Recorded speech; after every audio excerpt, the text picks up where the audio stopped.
Detroit Tigers. Glenn Kuiper, Ray Fosse, Vince Cotroneo over in the radio booth today.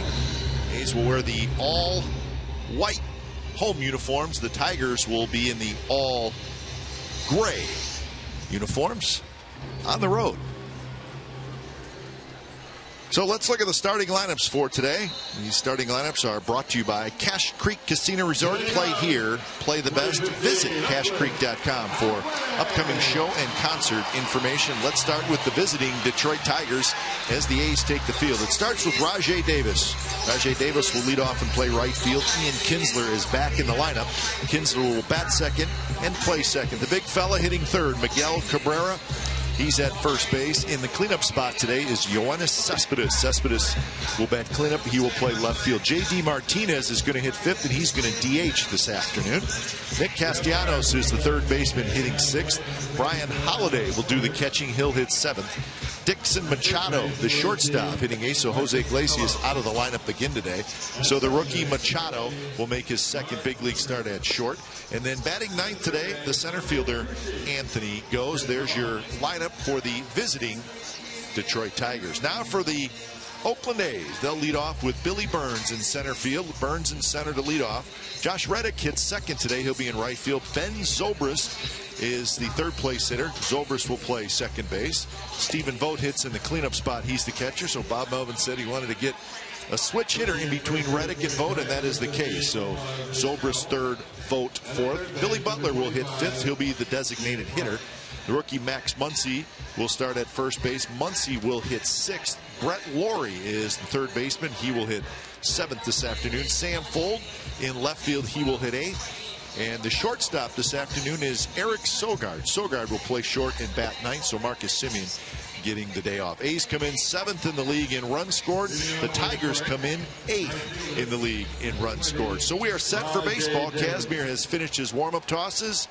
It's a gorgeous day, and it's the rubber game of the series. And here's Vince Cotroneo. Well, the A's blanked the Tigers on Memorial Day 4-0, and David Price returned the favor last night 1-0. Rajai Davis standing in, right-hand batter, against the left-hander Kazmir, batting .271. The first pitch of today's game is hit out of play off to the right. 56 degrees, a beautiful day, partly cloudy skies, should warm up as this day continues. Davis a home run, 10 RBIs, caught stealing in the ninth inning in last night's game. He hits one late out of play off to the right behind the bullpen where Alex Wilson is getting ready.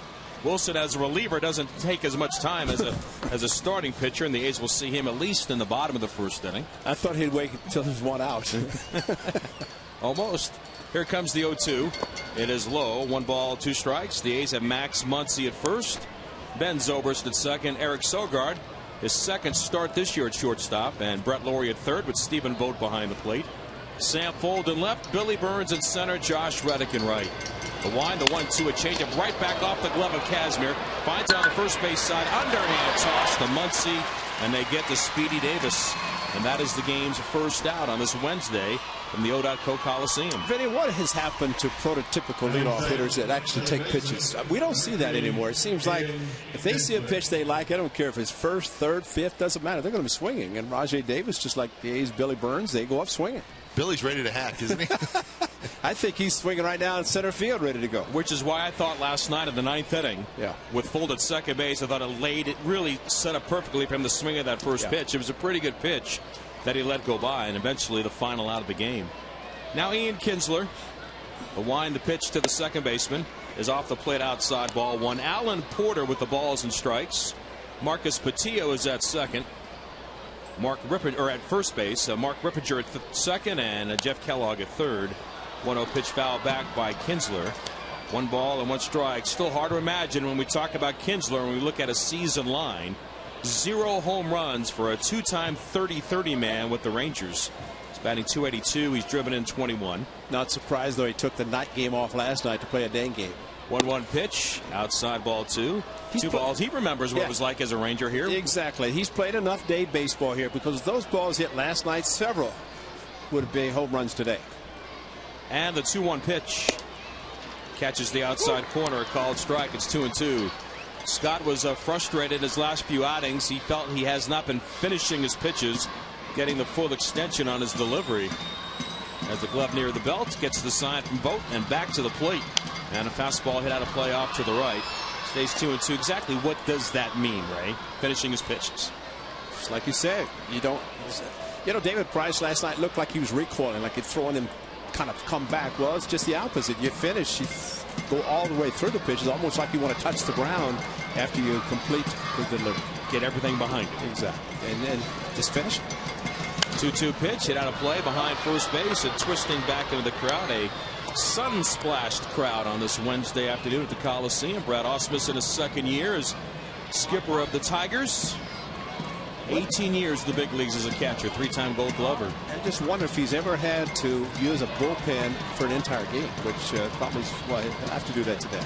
2-2. Swing and a miss, a changeup down, and that finishes off Kinsler. And he's gone on strike. See, he finished that changeup. He threw it. He finished it. That's going to be the buzzword today. I mean, folks. seriously Finish. though. But I mean that is. It's not like. You know what? You could almost compare it to aiming if you don't finish, because like throwing darts, you kind of aim the ball. When you finish, you just finish your delivery. And I think he did that with a great one. After a lot of fastballs outside, he dropped the changeup on the inner part of the plate in the dirt. Now Miguel Cabrera carrying a 13-game hitting streak, batting .341, fourth best in the league. Ho-hum for him. He swings and fouls one back into the screen, and that's strike one. 2 career home runs against Kazmir. He's hit 401 in his illustrious career, which began as a youngster with the Florida Marlins. 11 homers, 32 driven in. Outfield deep, they play a bit the other way. The 0-1. Fastball outside. 1 ball and 1 strike. And he hit a rocket in the first inning in last night's game, and Billy Burns made an outstanding fully extended dive into the alley to take a hit away from him. With Chavez on the mound. Here comes the 1-1. Off speed, foul back, and it's 1 ball and 2 strikes. Well, they pitched him last night away, and occasionally inside. And it seemed like every time he went inside, he'd stay inside the ball and drive it. One to right field, thought I had a chance to leave. Probably today it would be a home run, but he can use the whole field as well as anybody.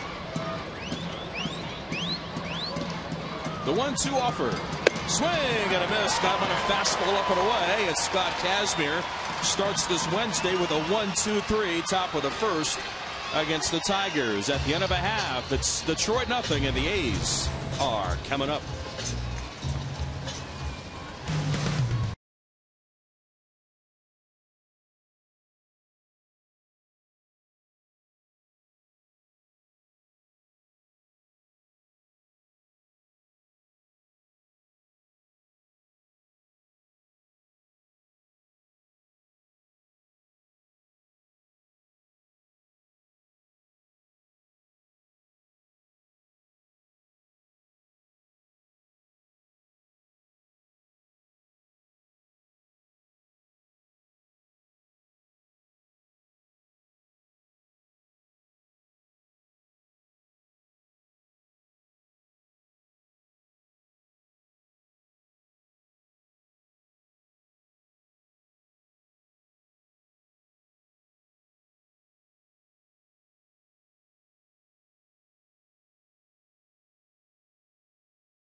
Wilson to start this game. He was a starter early in his professional career with the Boston Red Sox. He's 28, former second-round pick out of Texas A&M. He stretches and deals, and the pitch is chopped on the right side.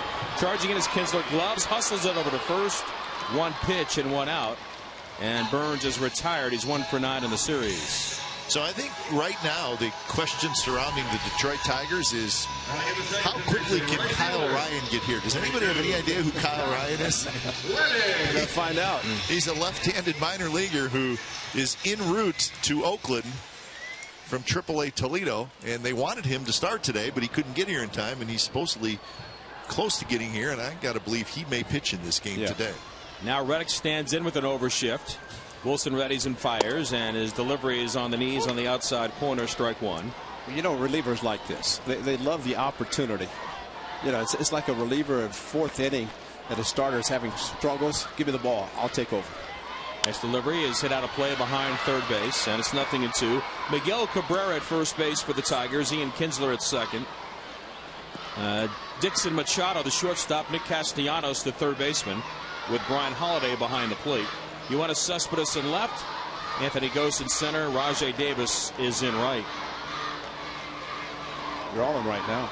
1-1 pitch is high, ball two. It's crowded over there. Ball one, rather. 1 ball, 2 strikes. Wilson, his 13th appearance, 1-1, a 2.29 ERA.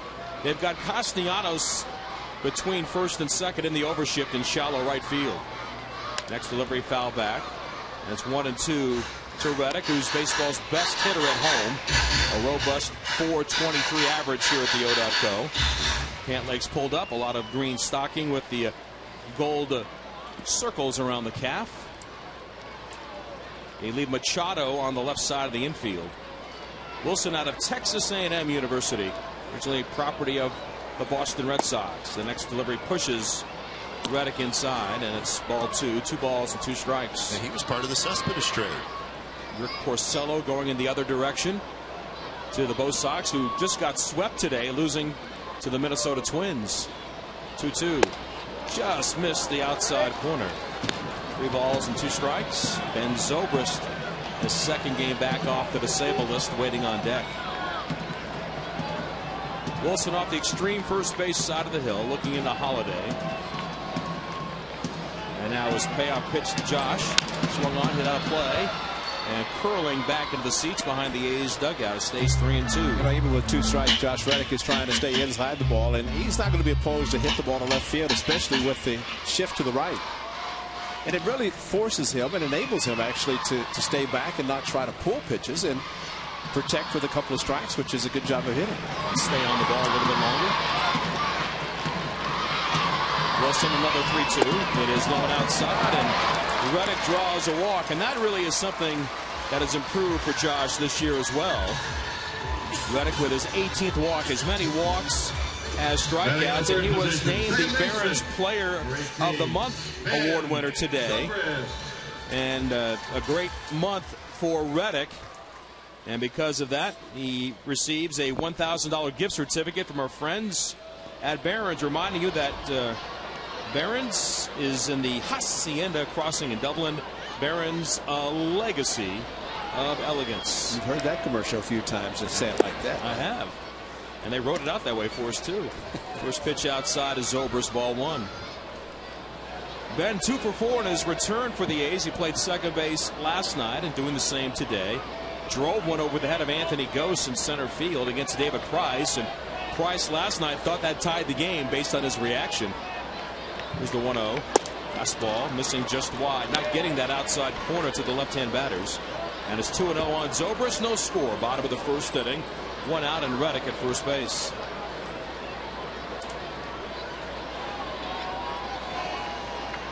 Stephen Vogt moves to the on-deck circle. Wilson readies and delivers, and the pitch is hit high in the air to left. A play for Cespedes. A couple of steps over, and he'll make his one-handed catch, and there are 2 outs. And that'll bring Stephen Vogt to the plate. Stephen, 5th in the league with runners in scoring position at 385. He's batting .313 overall. 10 homers and 33 driven in. Played first base last night, made some outstanding plays, both in foul territory, then diving to his right, and took at least a single, maybe more, away from Anthony Gose late in the game. I think for him it's just a matter of getting a chance to play, especially against a tough lefty. Reddick got the night off, at least to start against David Price. And Stephen shows bunt, takes a fastball strike. It's 0-1. The entire left side of the infield is vacated practically with the overshift again. Machado alone, and he's shading up the middle, and Castellanos again in shallow right between Cabrera holding the runner and the second baseman Ian Kinsler. The one strike offer. Swung on, pulled on the ground, but foul past first base. There was a lot of things that were disappointing last night, but I thought the fact that the A's made 5 or 6 really nice defensive plays, but they end up losing 1-0 on an unearned run. So it goes back to the defense, but it really was a very good defensive performance by the A's. Catcher throws out 3 guys trying to steal. It just again exemplifies the way this year has gone for the A's. One play and it cost them the game. A swing and a rocket foul past first base back into the seats behind the Tigers bullpen, and it stays 0-2 on Stephen Vogt. I mean, for me, Jesse Chavez proved yet again that he is without a doubt, a major league starting pitcher, and a very good one. Absolutely. And a full season, not just 21 starts and assume he's going to not weather the storm. I mean, all starters are going to have tough games. Another 0-2 pitch has to win. A throw back to first, and Reddick is picked off. He slipped on a quick move by Alex Wilson, and the A's are done in the first inning. No runs, no hits, no errors. And with the pickoff of Reddick, there is nobody left. At the end of 1, A's and Tigers, no score.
Off, ending the bottom of the first by Alex Wilson, and here comes Yoenis Cespedes to lead things off, followed by J.D. Martinez and Nick Castellanos. Yoenis 1 for 6 in the series, tied for the league lead in doubles with 16, and he takes inside and low for ball 1. Speaking of rockets, how about the ball he hit last night? Man, through Marcus Semien. I'm glad he didn't try to catch it, or at least he attempted. That ball was smoked. 5 homers, 24 driven in. And the former A takes downstairs, ball 2. 2 balls and no strikes. Well, we saw it on many occasions, beginning in Japan when he made his A's debut in 2012. What Cespedes can do with the bat. He takes a mighty cut and swings and misses.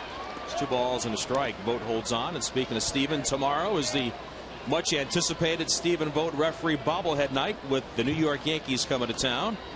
Most of Visalia will be here tomorrow, so get your tickets now by calling 877-493-BALL or visit athletics.com/tickets. 2-1 pitch fouled off to the right. 2 balls and 2 strikes. It's a good matchup because the A's with the Yankees, so you've got Stephen with all of Visalia coming, and with the A's facing the Yankees, it was announced that Kendall Graveman will get the start against Vallejo's CC Sabathia. So his town will be well represented as well with the A's against the Pinstripers. Thing is, CC will leave tickets for everybody. Yes. 2-2. Breaking ball inside and low. Fills the count on Cespedes in this scoreless game starting the top of the second. You know, I cannot see enough of Stephen Vogt with Johnny Gomes doing that referee act, because he's serious. I mean, he is seriously into his refereeing. He must be loving the NBA Finals. It's a whole nother persona. As long as he's not Joey Crawford. Here's the 3-2. It is over but low, ball 4. And Cespedes will draw the walk to start the second inning. Cespedes doesn't have a lot of those. This is 11th of the year. He has played in all 48 games for the Tigers so far. And here comes J.D. Martinez. Martinez hitless in his career against Kazmir. He's 0 for 8. And in this series, he's 0 for 7. Vinny, I'm thinking we're in the Bill King broadcast booth here. Now, great Bill King never really was a fan of referees. I just wonder how he would have liked Stephen Vogt. Oh, he would love Stephen Vogt. Swinging a foul off to the right. How about Joey Crawford? Yeah, Joey Crawford not so much. He would have probably said Vogt could be better than some of those guys that are officiating. Right. He may not be that far off there. Who knows? When Stephen Vogt puts on those stripes, it's a whole different persona. Kazmir had 0-1, and he delivers, and it's outside. 1 ball and 1 strike. Martinez, last year, a breakout campaign with the Tigers, his first with them after being acquired off waivers. 23 homers and 76 RBIs. Kazmir to the stretch. A look at first base. The slide step and a changeup rolled weakly on the left side. Cut off by Laurie. There's the second for 1. Zobrist to high throw to first. Not in time. And Martinez is safe. Vogt backing up on the play, so no further advance by the Tigers base runner. Last night, Ben Zobrist turned a double play similar to the way he tried this one, just flat-footed at second base with a throw over the top. And a lot of that is because the timing is not there. The ball hits softly. That Brett Lord had to come across, and so instead of maybe taking the throw and missing the bag, maybe not having the neighborhood applied, so he stayed on it, took the impact. But alertly got the lead runner. So 1 out, 1 on for a team that's hit into more double plays than anybody. The Tigers have grounded into 52 double plays, and they've hit in 1 in 16 consecutive games. Now Castellanos stands in. Kazmir delivers, and a fastball is inside. It's 1-0. No score in the second. Castellanos batting .237. 4 homers and 20 RBIs. They can afford to wait to a certain extent for this young player's development at a power position at third base when you've got the likes of Kinsler and Cabrera in your lineup. Next delivery fouled off to the right. 1 ball and 1 strike. However, in the absence of Alex Avila's got the knee issue. Also, Victor Martinez has the knee issue. Another issue for Jose Iglesias. I mean, they do need some support from the young players like Castellanos as they try to chase down the Royals, who are 2 games better than the Tigers, although they lost today to the Yankees 4-2. In fact, they were swept by New York. Swinging a foul at the plate. That's 1 ball and 2 strikes. And again, I mean, we talk about this because the A's are in the position they are. It's 17 and 31. They had won 3 in a row until yesterday and had trouble scoring runs. Well, now suddenly the Royals are having trouble scoring runs. They scored 4 runs in those 3 games combined against New York, and it's the natural wave of a season. A regular season. That's the difference. 1-2 pitch. Change it down and in. 2 balls and 2 strikes. Brad Ausmus was asked, when do you know about your team? You know, how many games does it take?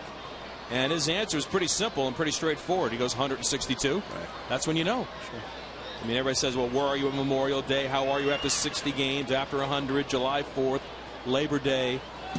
He said, you'll know what your team is, basically, when it's all said and done. 2 balls and 2 strikes. The pitch. Fastball down and away. Fills the count. Vinny, you mentioned the Royals, but they have company in first place in the AL Central. The Twinkies. Twins won, Royals lost. So the Twins are tied for first place in the AL Central. How about that? Twins tied atop the Central. Houston leading the West by 6.5. It's a bit of a bizarro start for some experts who made the predictions back in March. Runner goes, 3-2 pitch. No, he stays. It's ball 4, and back to second walk rather for Kazmir in this inning. It does put Martinez at second base, and as Brian Holiday comes to the plate, we'll pause 10 seconds. Station identification on the A's radio network. Brian Holiday.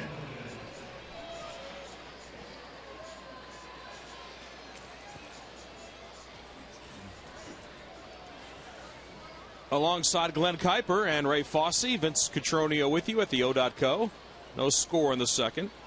Stephen Vogt, a conversation with Scott Kazmir as he gets ready to face Brian Holiday, who has only 13 big league at bats, 4 games back up for the minors. Holiday with a home run and 6 RBIs.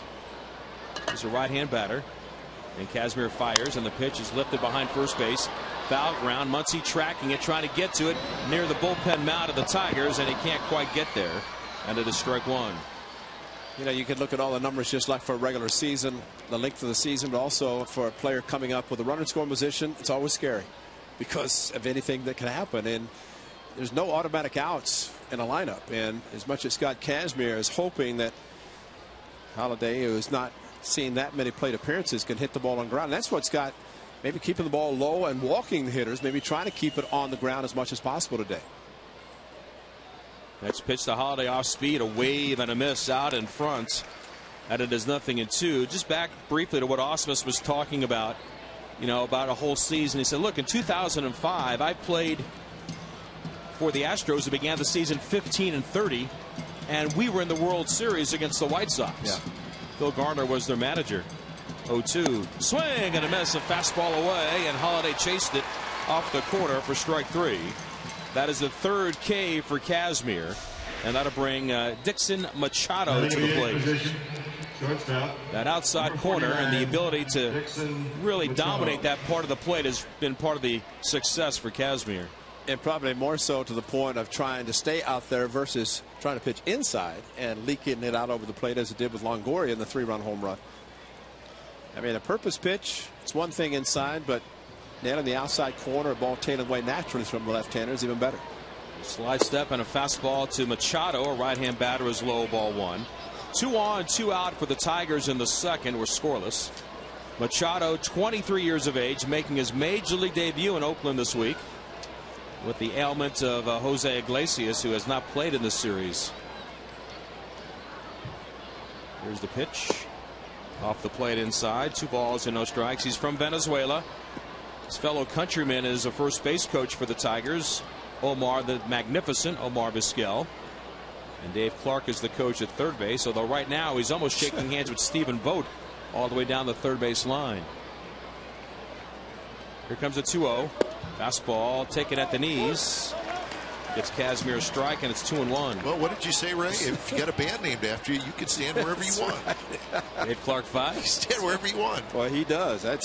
And he could care less if it's a right-handed hitter. And a hitter last night pulled the ball past him. That's where he was positioned. Dave Clark. Yeah, doesn't do a lot of performing anymore. He does down there. He does not know what those white lines around that coach's box is all about. You can hear him on 60s on 6. Yeah, that's right. Here comes the 2-1. Inside, ball 3. 3 balls and a strike. Kazmir, a lot of pitches in this inning and a lot of deep counts. In fact, it's his 3rd 3-ball count of the inning. Castellanos at first, Martinez at second. Anthony Ghosts waiting on deck. And the 3-1 is on the way from the lefty.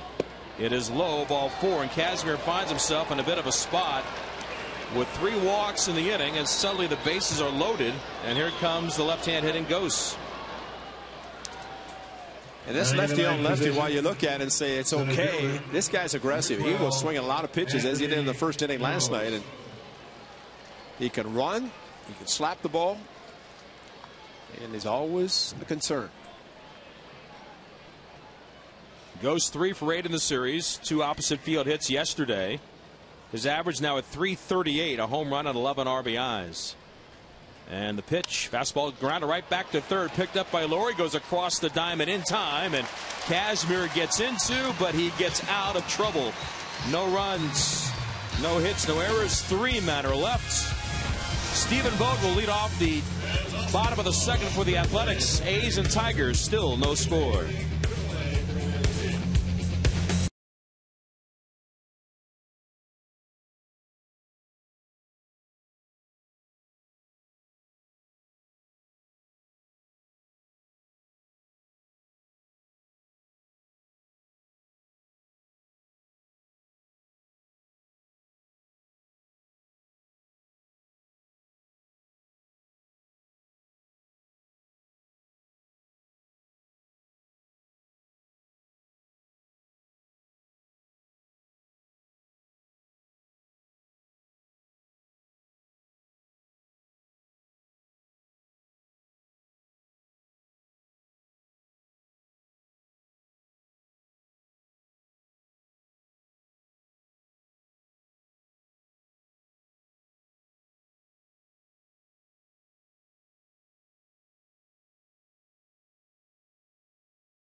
It's a fastball strike, and it's 0-1. He was at the plate when Josh Reddick was picked off at first by Alex Wilson into his second inning of work as a starting pitcher, although he is a reliever for Brad Ausmus. 0-1 offer. It is low. 1-1 the count. You wonder how long he's going to be out there. How many pitches does he have? Well, as long as the A's taxi men that they hired keep driving Kyle Ryan around and around the Bay Area, well, may have to find out. The 1-1 swung on, fouled off to the left over the A's dugout. Maybe the A's hired Pascual Perez to be the taxi cab driver. Take me to the ballpark. Just take me to the ballpark, and who knows where that'll end up. You know, there's the rumor in the press box is that the young man is here, so he may have arrived. Kyle Ryan. We're making a big deal out of the young left-hander Kyle Ryan. 1-2 pitch off the plate with a sinker. And it's 2-2 now on Vogt. He's 0-5 this year at AAA with a 4.67 ERA. Talking about Kyle Wilson coming from the Toledo Mud Hens.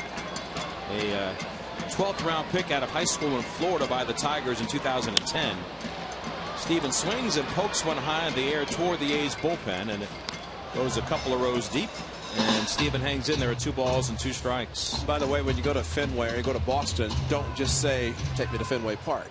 You better say baseball Fenway Park, because there is another Fenway Park, and it's not close to where they played the Red Sox. It's not a baseball Sounds facility. like the voice of experience to me. Yeah, that $5 cab ride turned about 40. 2-2, yanked foul behind first base past the Tiger dugout. I get him 5 anyway. I told you Fenway Park, sir. And that's what he said. That's where I'm taking you. Billy Butler, Max Muncy to follow in the inning.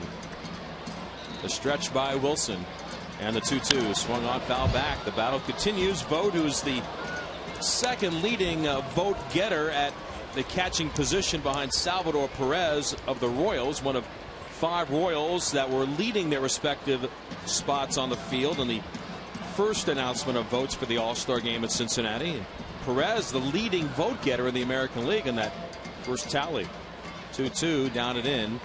And 3 balls and 2 strikes, but Steven having nearly 800,000 votes, and none of them have received the bobblehead yet, so that's encouraging. That's good. They believe in Steven Vogt. They do. 35 times, right? 25, 35. How many? Vote early and often, or what? Just keystroke it, right? That's all you have to do on the computer. All right. You have to show. Another payoff pitch that swung on, hit right into the shift, and off the body of Kinsley, stays with it. from the rim of the outfield grass, throws the first in time. And even with the shift, that was a regular 4-3 play on your scorecard because Kinsler stayed at his position. Now Castellanos, who is in shallow right, swings back over toward third as Billy Butler comes to the plate. 12 pitches at least Vogt had an opportunity with 2 at-bats, one on the first and this one on the second, but a lot of pitches and very good at bat. Well, remember last night when he hit that rocket off of the left-hander Gorzolani that ricocheted off of one glove and picked up by another, and they couldn't get him out of first base. Now Butler batting in the 5 spot. He takes a fastball and it's in there for strike 1.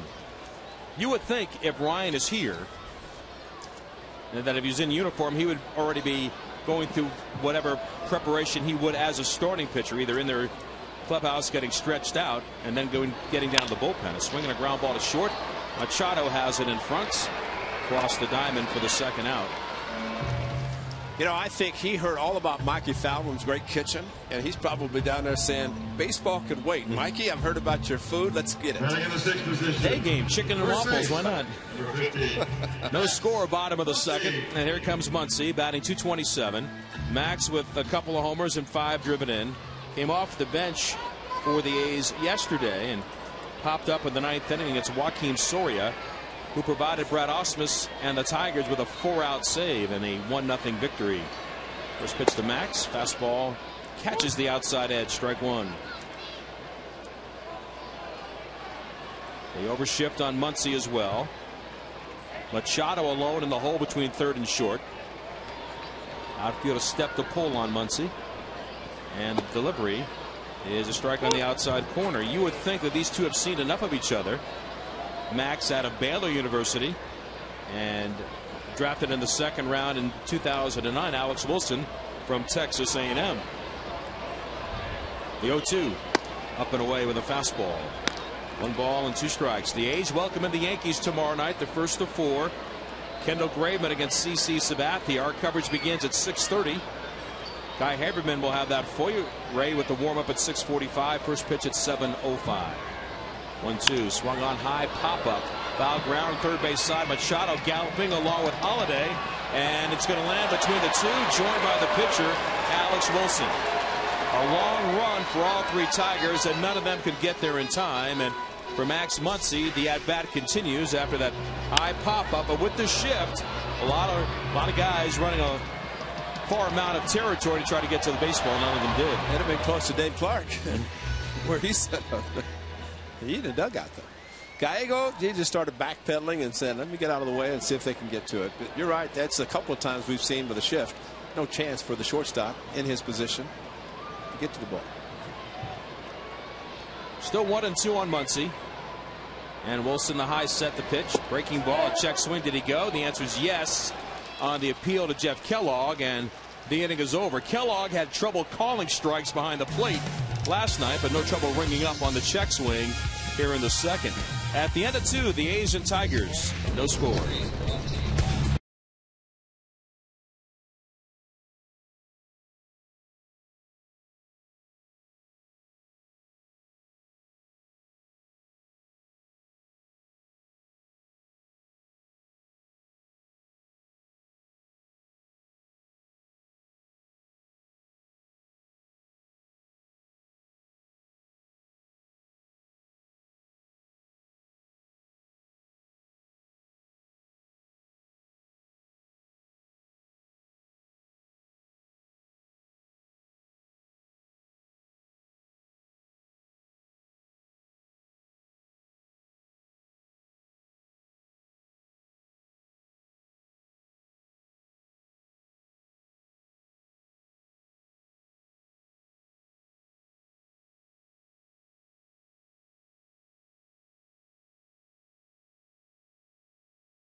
On to the top of the third, no score. Here's Glenn.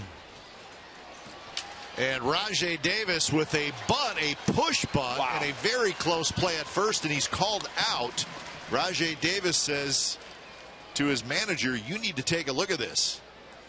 Well, he's almost pointing like he didn't step on the bag.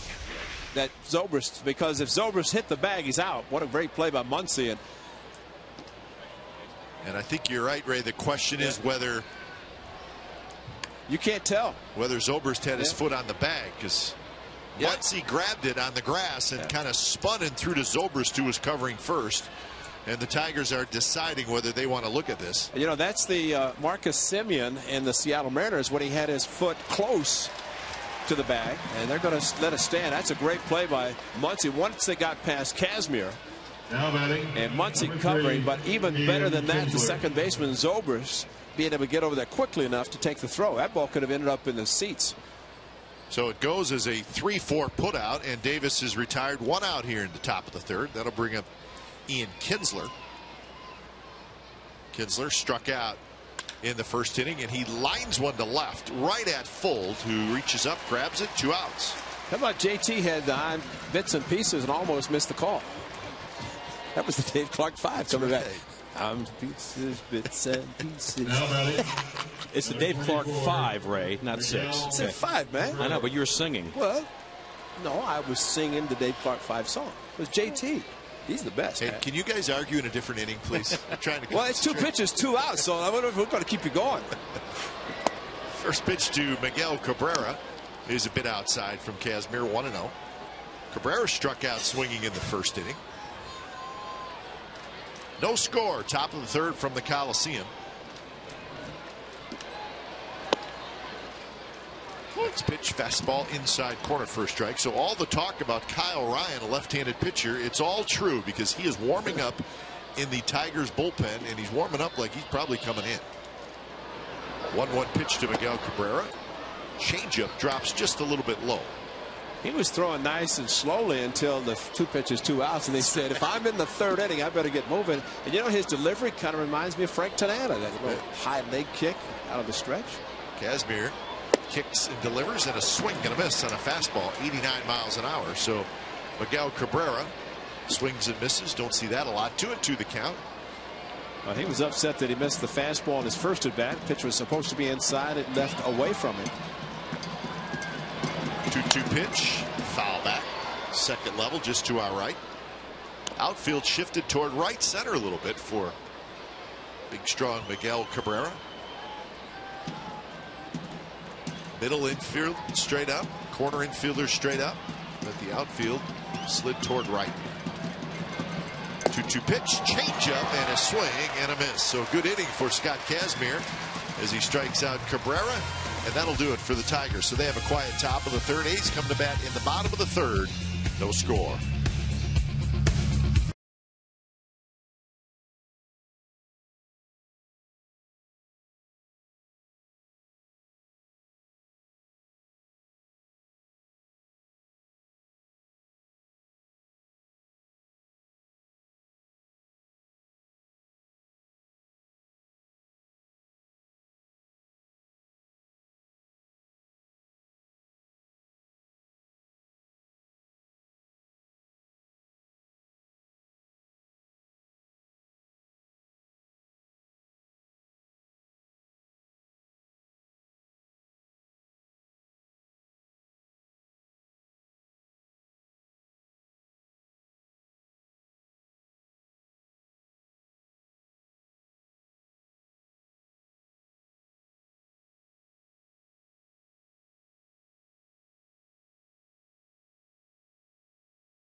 Sam Fuld and Eric Sogard against Alex Wilson. So Wilson back out there for his third inning of work. He's thrown 31 pitches so far, with a left-hander, Kyle Ryan, warming up in the Tigers bullpen.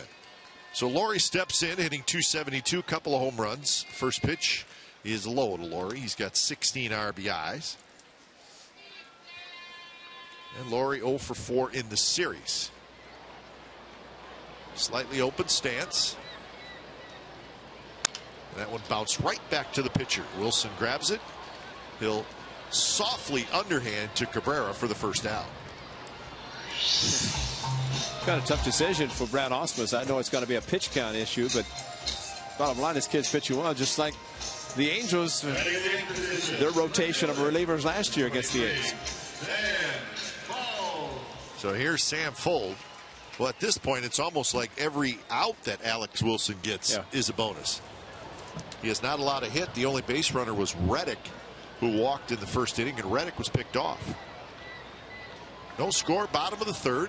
A's and the Tigers. First pitch to Fuld is at the knees for a strike. A's are 7th in the American League in total runs scored, 8th in home runs, 4th in stolen bases. They've scored 203 runs. 0-1 pitch right there with a fastball, 93 miles an hour, and it's a quick 0-2 to Sam Fuld. Fuld hitting at 198 with 8 RBIs. Sogard to follow. Pop up, foul back behind the A's dugout. A high fastball that Fuld went after. Anytime you see a game like this where it's a relief or a bullpen game, you think of like Joe DiMaggio's 56-game hitting streak and how he would have had to deal with a day like today, facing 4 different guys. He would not have liked it. No. 0-2 pitch. Little flare, left center field. Cespedes coming in front of goes, and Cespedes makes the catch for the second out.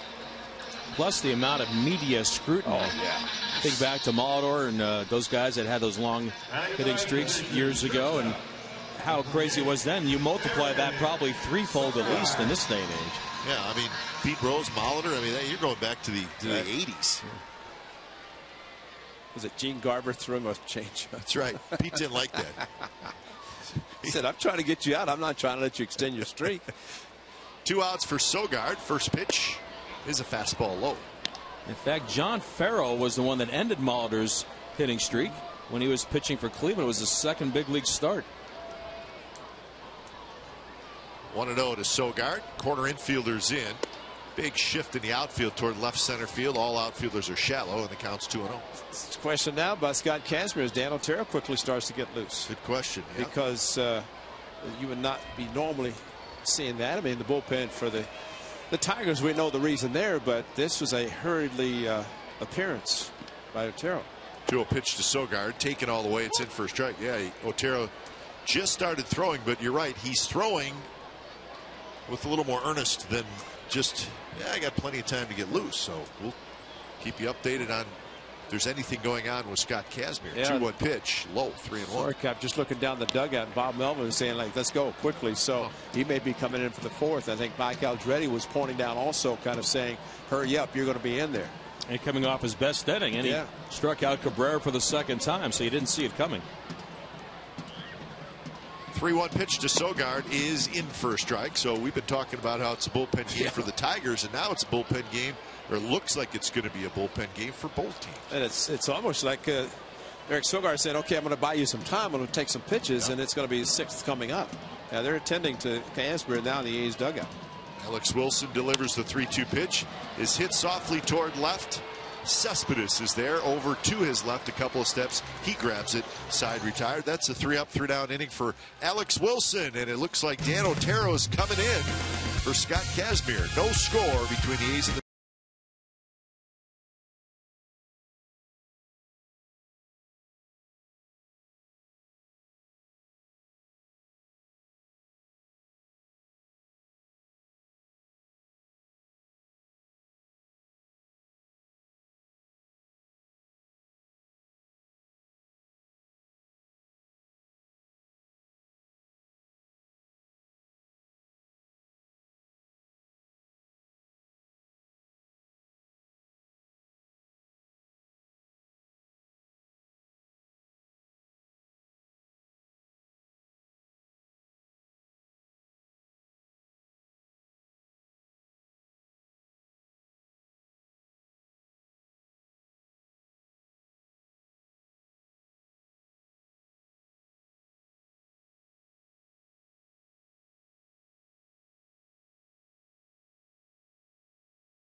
Interesting development. We were talking about it as we went to break. Indeed, Dan Otero has come on to pitch for the Athletics. Scott Kazmir goes 3 innings, throws 47 pitches. We have not heard a report on why Kazmir is out of the game, but when we do hear a report, we will certainly immediately pass it on. So Otero comes in here in the 4th inning.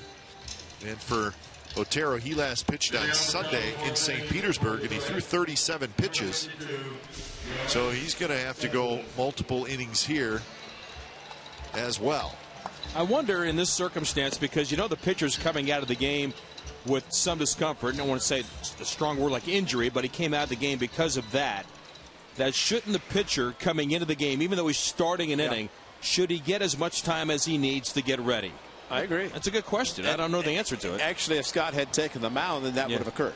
But maybe the fact that starting the inning fresh and him not going out there. But on a day when we knew that Alfredo Simon unfortunately had to leave on bereavement, who would have thought the A's would actually send a reliever in before the Tigers? But that's exactly what has happened now. I mean, it's kind of sad, but we hope Scotty's okay. Cespedes to lead it off. Otero's first pitch is a sinker at the knees on the outside corner for a strike. Cespedes walked in the 2nd inning. He'll be followed by J.D. Martinez and Nick Castellanos. Another sinker and another strike. So a quick 0-2 from Otero. What do you think about this from the Tiger standpoint? They may have been saying about Scott Kazmir, they had bases loaded last inning or the 2nd inning, and maybe trying to figure something out. Now he's out of the game after 3. 0-2 pitch outside, 1-2 to Cespedes. Cespedes 1 for 6 in the series with a couple of walks. Well, you always need a long man, especially in a game like this where your starter comes out after just 3 innings, and Dan Otero is capable of doing that. That one bounced foul just past the A's dugout, so the count remains 1-2. Scott Kazmir has not gone back into the clubhouse. He is still in the dugout.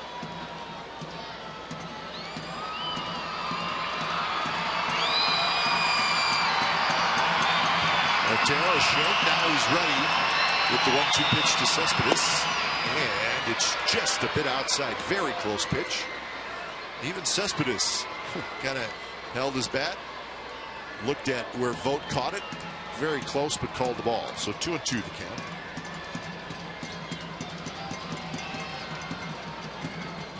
Setting up inside, and it's lined past a diving Sogard into left field for a base hit. So Cespedes with a leadoff single here in the top of the 4th, his 2nd hit in the series. Sogard made a great effort diving to his right, and he just missed it. And the pitch that Cespedes hit, and we saw this a lot of times with the Athletics, Ray. That pitch is not a strike. It was about 3 inches off the ground, and he still not only hit it, but the amount of velocity that the ball had coming off the bat from Cespedes, impressive. So here's J.D. Martinez, who reached out a fielder's choice in the 2nd inning. First pitch is a bit inside. Well, I think most left-handed hitters are good low ball hitters, but Cespedes, a right-handed hitter, is a very good low ball hitter, and you don't always say that about a right-handed hitter. 1-0 to J.D. Martinez. That one bounced foul toward the far end of the A's dugout. Good sinker down and into Martinez. The 2 pitches to Martinez, actually the pitches are the pitch that he wanted to throw to Cespedes, and Vogt had set up inside, left it towards the middle of the plate, and that's why he's able to extend his arms even though the pitch was down low. And if he takes the pitch, it's a ball. He swings, he ropes a single to left. He's looking for a double play. Zobra's playing near the bag. 1-1 pitch outside corner, a strike. J.D. Martinez did not agree with Alan Porter, so he's chatting with the home plate umpire.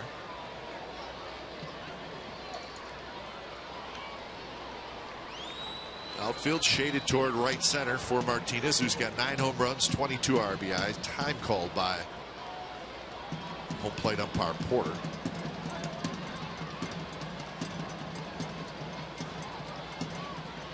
Now there's a ball loose out in right field, but no timeout called by the umpires. And the pitch inside to Martinez. 2-2 the count. Remember we saw that in Tampa with the bullpens faced the other way, so the ball came rolling down the home plate. You knew it was time to say, okay, let's wait. 2-2. Cespedes, decent lead at first. Not going, and the ball's lined softly to Sogard, who backhands it. Throws to first, but not quite in time. So Sogard grabbed it out of the air on a low backhand, and then he threw back to first to see if he could double up Cespedes, but Cespedes got back. And unfortunately, the play developing a little bit too quickly for him to take it on the short hop and turn what could have been a double play. But making sure you catch a ball like that, it's not like it's in front of you. You had to backhand it, and still presence of mind to throw back across the diamond. Pretty good base running by Cespedes. So here's Castellanos, the young third baseman who walked in the second. Kazmir walked 3 in that second inning, but is able to get out of the jam.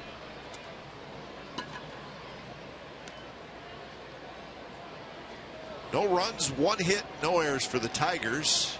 No runs, no hits, no errors for the Athletics here in the 4th inning. The only hit in the game was that Cespedes leadoff single here in the 4th. That one's going to be bounced into left field for a base hit right between third and short. So Castellanos finds a hole. Cespedes to second. He stops there. 2 on, 1 out. Not a real hard hit ground ball. But he just found the hole between Laurie and Sogard.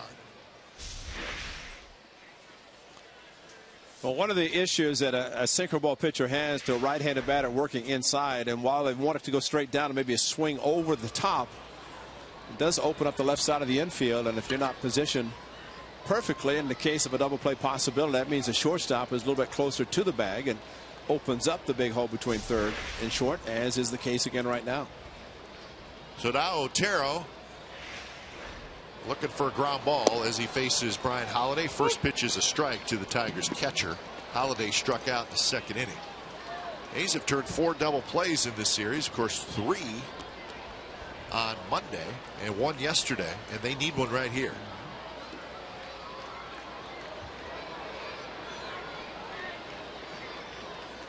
Sinker is low, and the count 1-1. Cespedes has a pretty good lead at second base, and you just never know with him. He could take off. Castellanos the runner at first. Cespedes not really being held on. Zobrist trying to just a little bit. And Cespedes runs. The throw to third by the pitcher, and they got him. Inside move.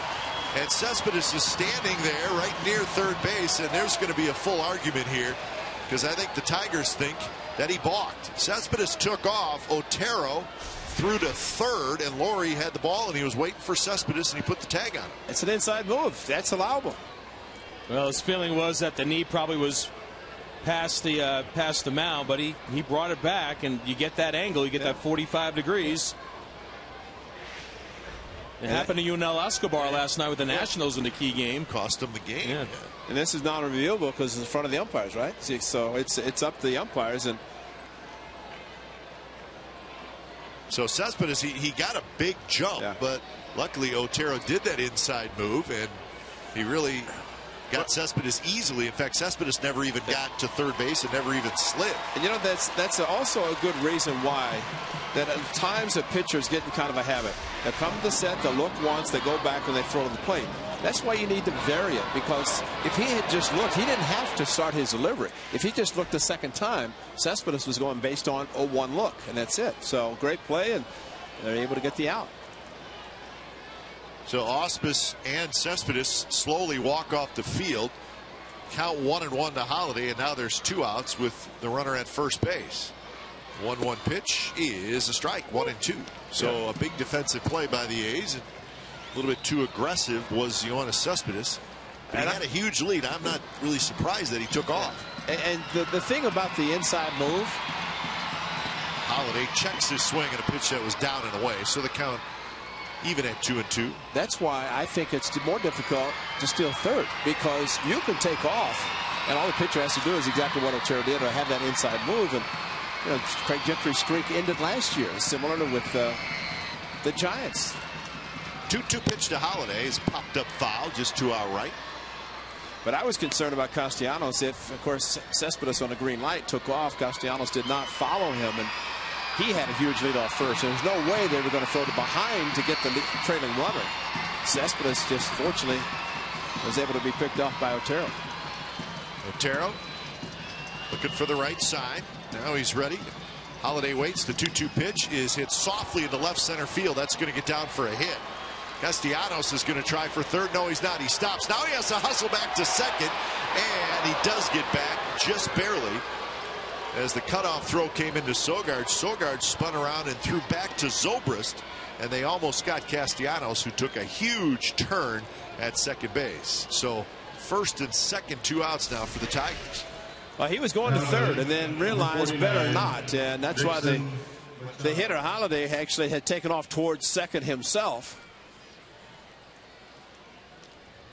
So close play at second, but Castellanos was just able to get back. So now Otero will face Dixon Machado, the young shortstop.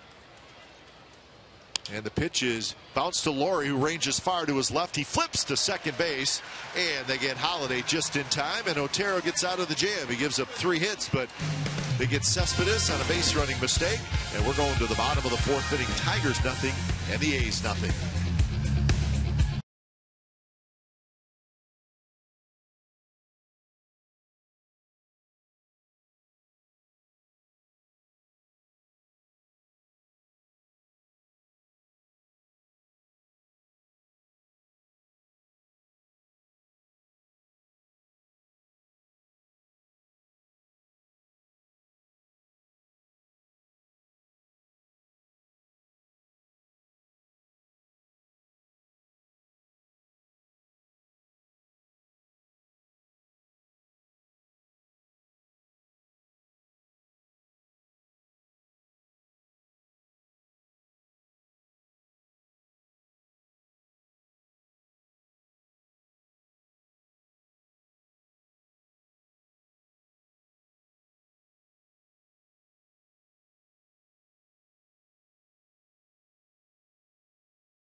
Bottom of the 4th, the A's and the Tigers scoreless. How big was the pickoff move? Huge. Oh, especially what had developed after that. And here's your pitcher, Kai. You knew he was going to be in. Kyle Ryan, who just arrived from AAA Toledo this morning. In fact, not much before game time. And if he would have got here any earlier, he probably would have started the game. Instead, Alex Wilson started, won 3 innings, and now it's Kyle Ryan, the young left-hander. He's 23 years old, and he kicks and deals to Burns, and the first pitch is a bit outside. Burns grounded out to second in the first inning. A's looking for their first hit. Burns hits one high and foul right side. So Kyle Ryan, again 23 years old, 6'5", 220 pounds. He did pitch in the big leagues a little bit last year with the Tigers, made 5 relief appearances and 1 start. 1-1 to Burns, who rolls it foul up the third base line slowly, 1-2. And Ryan is a starter in the minor leagues, so he last started on Saturday, we've been told. So hey, he could go a while now. So the Tigers are probably okay now with the way the situation has worked out with their pitching. 1-2 to Burns is hit hard this time, fouled down the third base line. He pitched the second game of a doubleheader on August 30th against the White Sox last year. Faced the A's farmhand Chris Bassett, who's 6 shutout innings. So 1-2 to Burns, followed by Reddick and Zobrist here for the A's in the bottom of the 4th inning. 1-2 pitch. Bounce, stole to short. Big hop for Machado. Fires across, then they get the speedy Burns for out number 1.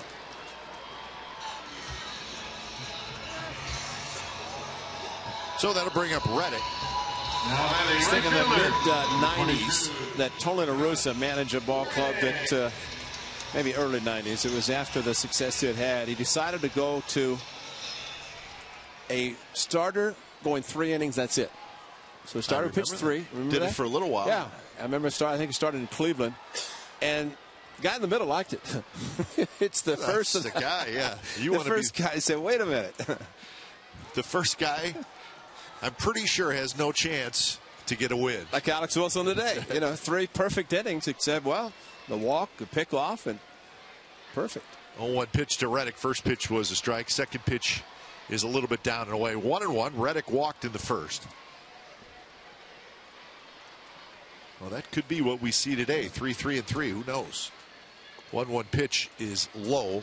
89 miles an hour from Kyle Ryan. So Alex Wilson, 1 walk, 1 strikeouts, no hits, no runs in his 3 innings of work. 2-1 pitch, hard slider. Reddick checks his swing. They appeal down to Jeff Kellogg, who says no swing. So Reddick get a hitter's count at 3-1.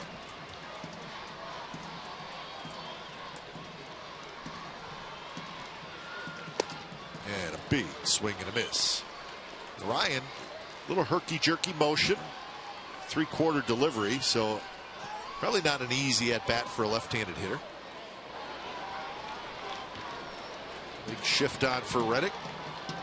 3-2 pitch, here it is. It's a high fastball, and he checked his swing, and it's a ball. So Reddick walks for the second time. I referenced Frank Tanana, of course, when your brother faced him and no-hitter pitched by Dennis Eckersley in 1977. Frank Tanana was a hard-throwing left-hander, but he went to Tigers. He was with the Angels at that time. The Tigers, similar delivery, but more of a slower curveball and changeup and a finesse pitcher. You talk about changing a style. He was near perfect doing that. So here's Zobrist, who hit a fly ball to left field. Quick throw to first, and Reddick gets back. Reddick got picked off in the first inning, and he kind of slipped as he was diving headfirst back to first, and that's the reason why he was tagged out. Pitch to Zobrist. Off speed, drops in for a strike. Reddick's been the only base runner for the Athletics today, and both times via walk. Zobrist with a couple of hits last night. First came back from the disabled list. And he swings over top a sinker, and the count now 0-2. Well, he did not play Monday, and talked about that, the fact that he had been playing pretty consecutively in the rehab assignment. So for him to play a day game after a night game it was a night game last night. Well, it was Monday's a day game. Yeah, so. That's right. It was a night game. I had to think about it. Different times. It's a long time ago, right? See, 105, 705, 12:35. Back to 7:05 tomorrow night. Zobrist behind in the count, 0-2. Try to change up, and the ball is a little bit low, so 1-2. Bob Melvin said before the game today he thinks he can have Zobrist on a program of basically maybe starting off 4 straight games before he gives him an off day, then work into that kind of pattern. Reddick, not a real big lead at first. 1-2 the count. Long look by Ryan. Now he delivers. The ball's bounced in the hole. Left field, base hit. Past Castellanos at third. It was really just a high chopper. Castellanos tried to range far to his left, couldn't get it, and it bounced right into left field. So 2 on, 1 out for the A's. How often did we see Yoenis Cespedes as an A try to bait you into taking that extra base? And Reddick got up to second base, and Cespedes was like, he was staring at him like, come on, please. You remember what I could do here. And, of course, Josh wouldn't take the bait. Well, he better take a big lead off second, because he can do the same thing if a hit from Vogt happens to go in the left field. So it'll be Vogt facing the left-hander Ryan, with Reddick at second, Zobrist at first. So the first scoring opportunity for the A's. Ryan with the look, and the pitch to Vogt, and it's outside. So Stephen Vogt jumps ahead 1-0 on the count. Adam Roden, very good, as we've always seen, putting together video highlights of a pitcher maybe the A's have never seen. But in the case of this guy's delivery and his approach, you almost have to stand at the plate and see it firsthand. That one's hit hard. Kinsler on the backhand, flips to second, on to first, a double play. Terrific double play turned by the Tigers. Kinsler backhanded it and flipped it to Machado with his glove. And the Tigers were able to turn the double play. So, very impressive turn of 2 by Detroit to keep the A's off the board. No score after 4 from the Coliseum.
Already, and a lot of pitching today. No score, 5th inning. Vince, take it away.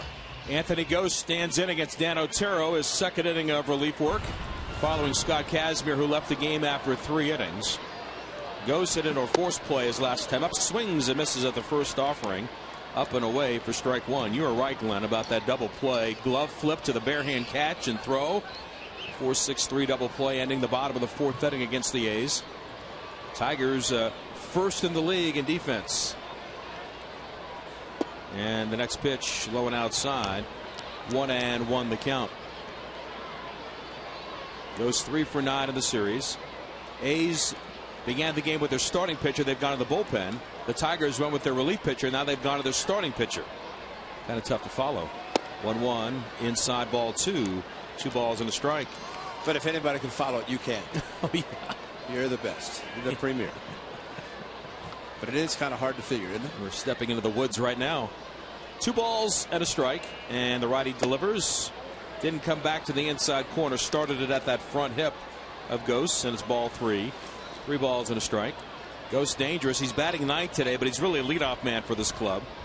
He gets aboard. He does like to run. Outfield playing him the other way, and the 3-1 swung on and missed, and that fills the count at 3 balls and 2 strikes. Too bad, because for Kazmir, this was almost the anniversary to the day of a complete game victory against the Tigers here at the Coliseum a year ago, thanks to a walk-off home run by Josh Donaldson, beating Anibal Sanchez 3-1. 3-1, 3-2 pitch rather, line foul right up into the seats past the A's dugout. Now stays full, but Scott lasting only 3 innings today. Well, maybe Donaldson will remember that, because he's doing it in Toronto. Having quite a run with the Blue Jays. They need his help because their pitching is certainly under construction. But they lost today in extra innings 5-3 to the White Sox. Fastball up and away, and that is ball 4. And Ghost is a threat to run, and that is a 4th walk allowed by the A's. And among the things, while the A's are very good with their starting rotation, first in the league, In years past, they're always very good not allowing free passes, but the A's are 12th in the league in walks allowed, and that has certainly put a lot of pressure on the pitching staff at times, and pressure on the defense. Now Rajai stands in. It's like a new glove for Kazmir, or rather for Vogt as he went back to the dugout. Davis, a comebacker to the mound, then try to bunt his way on, and nearly beat the throw by Muncy to Zobrist covering in the third. A bang play, but he was retired and he's 0 for 4 in the series. Laurie to the edge of the grass at third base. The high set by Otero, a spin and a throw back to first to keep Ghost close. 8 steals and 12 tries for a Tigers club that leads the league in stolen bases along with the Astros with 42. Well, Geis has got the same lead, or Ghost has the same lead he got last night when he stole in the first inning. And the pitch is inside and pushing Davis back for ball 1. It's different though when you talk about the Tigers and speed, because normally we talk about the slugging Tigers. Outfield a bit the other way for Rajai.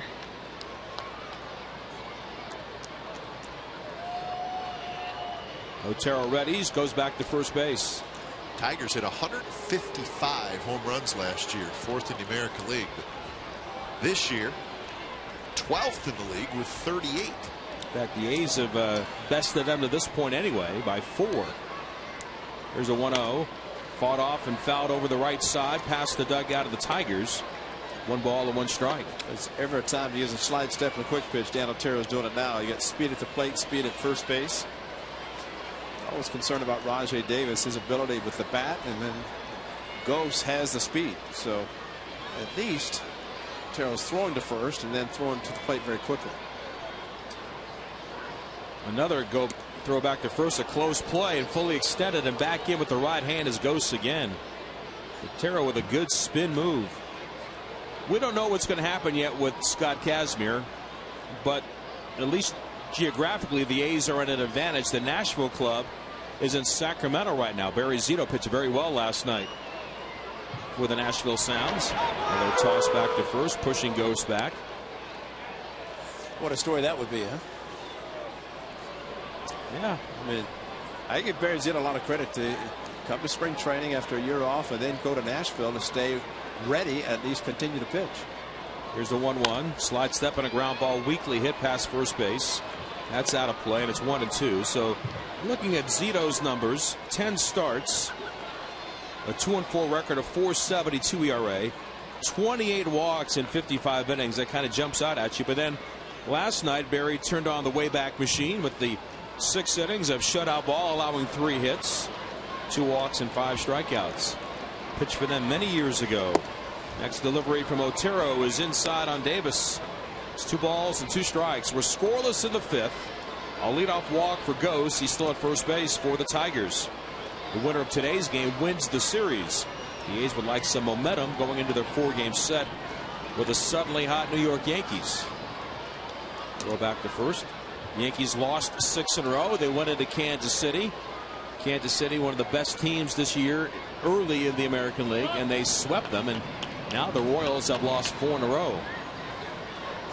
Yankees won today 4-2 on Michael Pineda. 2-2 pitch outside, delay run to second base, and late there is Sogard.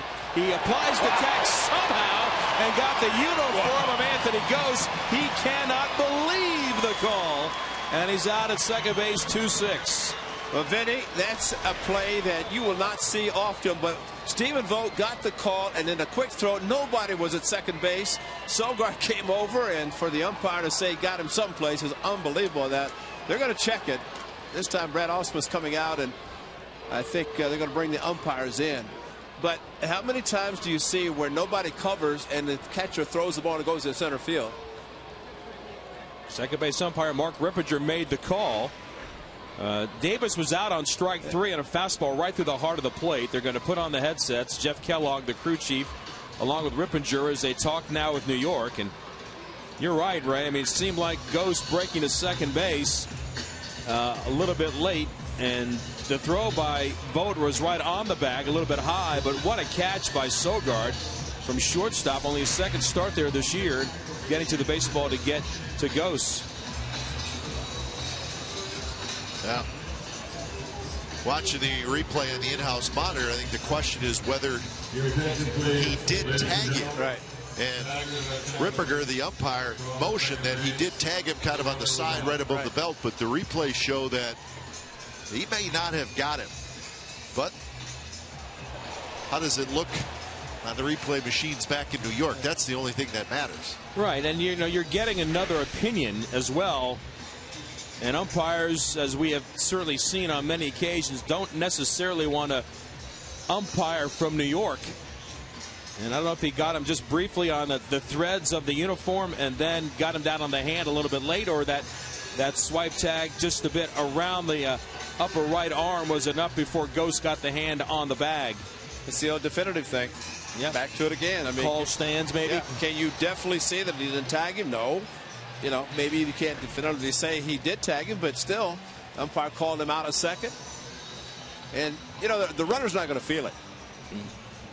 And so for him to slide in the way he did, it took the umpire to make the call, seeing at least he thought he saw a tag applied. And given the way these games have gone, the A's winning 4-0 on Monday and only scored 1 run yesterday. This game is scoreless in the 5th. It seems to be heading in that same kind of path, a low-scoring game that every base runner in scoring position is, you know, it's gold for the respective teams. So we'll wait for the outcome here from New York, as Ian Kinsler is due to bat here for the Tigers. Will he bat with a runner at second base or 2 outs and nobody on?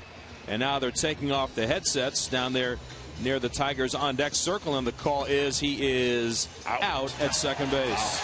That is a great play by Stephen Vogt. And I don't care, you say what you want, former catcher, for a catcher to look and see nobody at second. Still throw because somebody's supposed to be there. And that's exactly what happened. He threw to the bag. Sogard got there late, applied a late tag. And Brad Ausmus, don't argue too much, because that's an automatic ejection if you argue. And he knows that. But that was a great play, great double play. So Ausmus in conversation with the plate umpire Alan Porter, and you know, kind of pleading his case a little bit about some of the things that have transpired today. But that conversation comes to a close. 3-time Gold Glover Brad Ausmus, and goes bang bang play out at second base. And how about just the fact that Sogard caught the ball seam behind second base and brought it back. Now Kinsler, he might try to ambush here, and he takes a breaking ball outside, ball 1. So still scoreless in the 5th. Strike him out, throw him out, delayed steal, double play, if you will. And the 1-0, it's on the outside corner, a strike, and it's 1-1. Well, the best thing that Stephen Vogt did not do is double pump, hesitate because nobody was there. He did what he's supposed to do. He threw to the bag, and ball goes to center field. It's not his fault. 1-1 pitch hit toward the gap in right center field. On the run, Burns still going. Won't get to it. It bounces on the track near the 388 sign, and Kinsler will cruise into second base with a 2-out double. And boy, does that replay look big now, as the caught stealing stands for the Athletics, and they would have, the Tigers that is, scored the game's first run. So Kinsler gets his 12th double of the year, and now with the base open, Miguel Cabrera stands in. We'll pause. 10 seconds, station identification on the A's radio network. Oh yeah.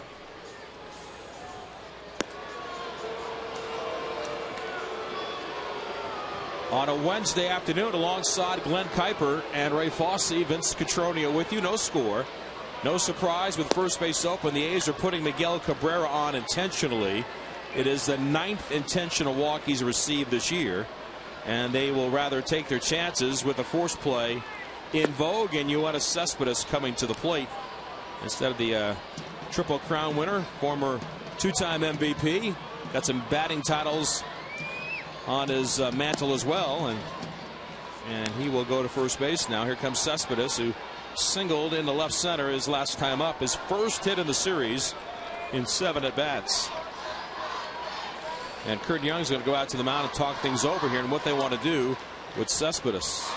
Well, 3 hits last inning for the Tigers. Of course, 1 coming after Otero had the inside move getting Cespedes, and so back-to-back innings, the A's have been fortunate defensively to help them at least not score last inning and try to do the same in this inning. We'll take a look at the out-of-town scoreboard, brought to you by the beautiful Waterfront Hotel at Oakland's Jack London Square. It was Chicago winning in 10 today, 5-3. That game at the Rogers Center. David Robertson over Roberto Osuna. Josh Donaldson, a home run, his 13th of the year. Yankees behind Michael Pineda beat Chris Young and the Royals 4-2. Minnesota 6-4 over the Red Sox. Philip Hughes defeating Rick Porcello. Glenn Perkins, his major league leading 18th save. Now Cespedes, 2 on, 2 out, no score, top of the 5th inning. The stretch, the pitch. Fastball ran over the inside edge, a called strike. You know, Cespedes is so strong and so scary just because you hope to make good pitches, quality pitches, because otherwise, as he's shown in his last at bat, he can take a bad pitch and turn it into a rope. The 0-1 came inside again, and Cespedes turned on it and bounced it outside of third base. It's one thing to be a bad ball hitter, but to be a bad ball hitter with that kind of power, that's the scary thing, is really dangerous. We invite you to visit www.waterfronthoteloakland.com and enter the promo code baseball to save on your next stay. 0-2 to Cespedes. Cabrera at first, Kinsler at second, and Otero in his second inning of relief for Scott Kazmir. An inside look to second, and no move by Kinsler. He goes back easily to second base. Burns playing Yoenis the Pole, has that open stance, that wide stride at the plate, that wide base. Hands high near the helmets, and the 0-2, it's upstairs. 1 ball and 2 strikes. Seattle on a home run by Nelson Cruz beat Tampa Bay 3-0. Felix Hernandez, the major's first 8-game winner. He's 8-1 as Brad Boxberger surrendered the blast. For Cruz, his 18th of the year. Next pitch is fouled off to the right. And stays 1-2 on Cespedes.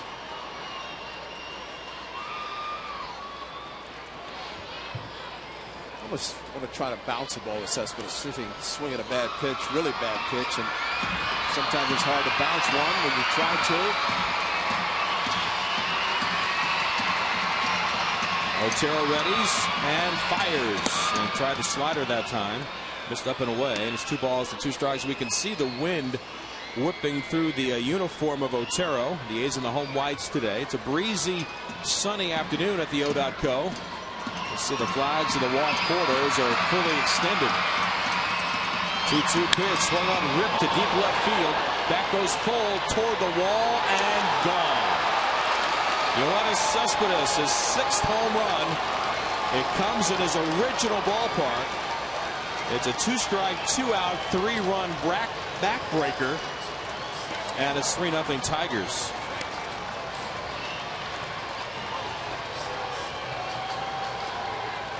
Cespedes, as we saw on many occasions with the Athletics, do that very thing. Hit one up on the steps. 6 home runs, 27 RBIs now for Cespedes, and a 3-0 Tigers lead. Well, the Tigers erupted because with Victor Martinez, you don't see Cabrera pitched around or intentionally walk that much because he has been outstanding hitting behind him, and Cespedes did that today. Now J.D. Martinez takes a slider outside, ball 1. Walk, single, 3-run homer for Cespedes today. It happened with 2 outs. The double by Kinsler kept the inning alive.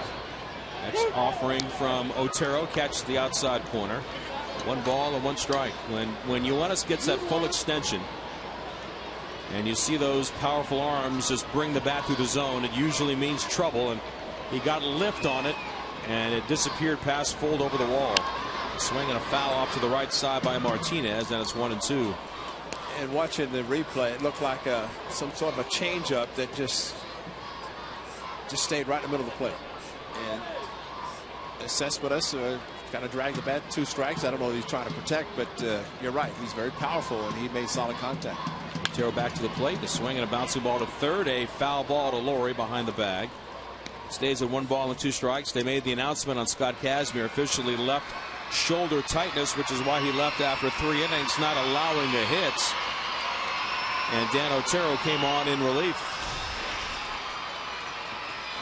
And for Otero, that was the 3rd home run he's allowed this year. Nelson Cruz and Logan Morrison, the others from the Mariners. Fastball is high. Ball 2, 2 balls and 2 strikes.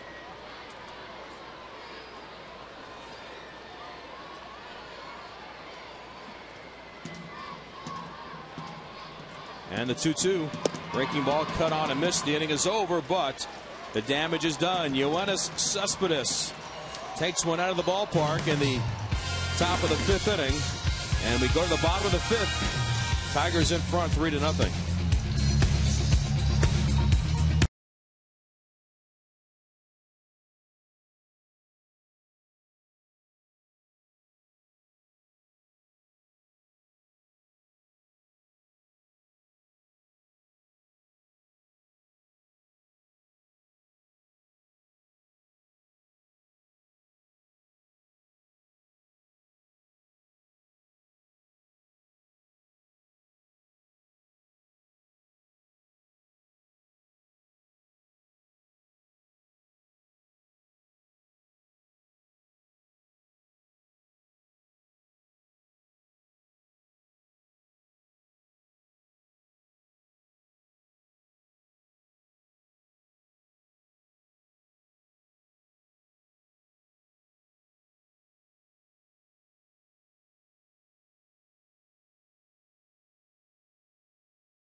Fifth inning for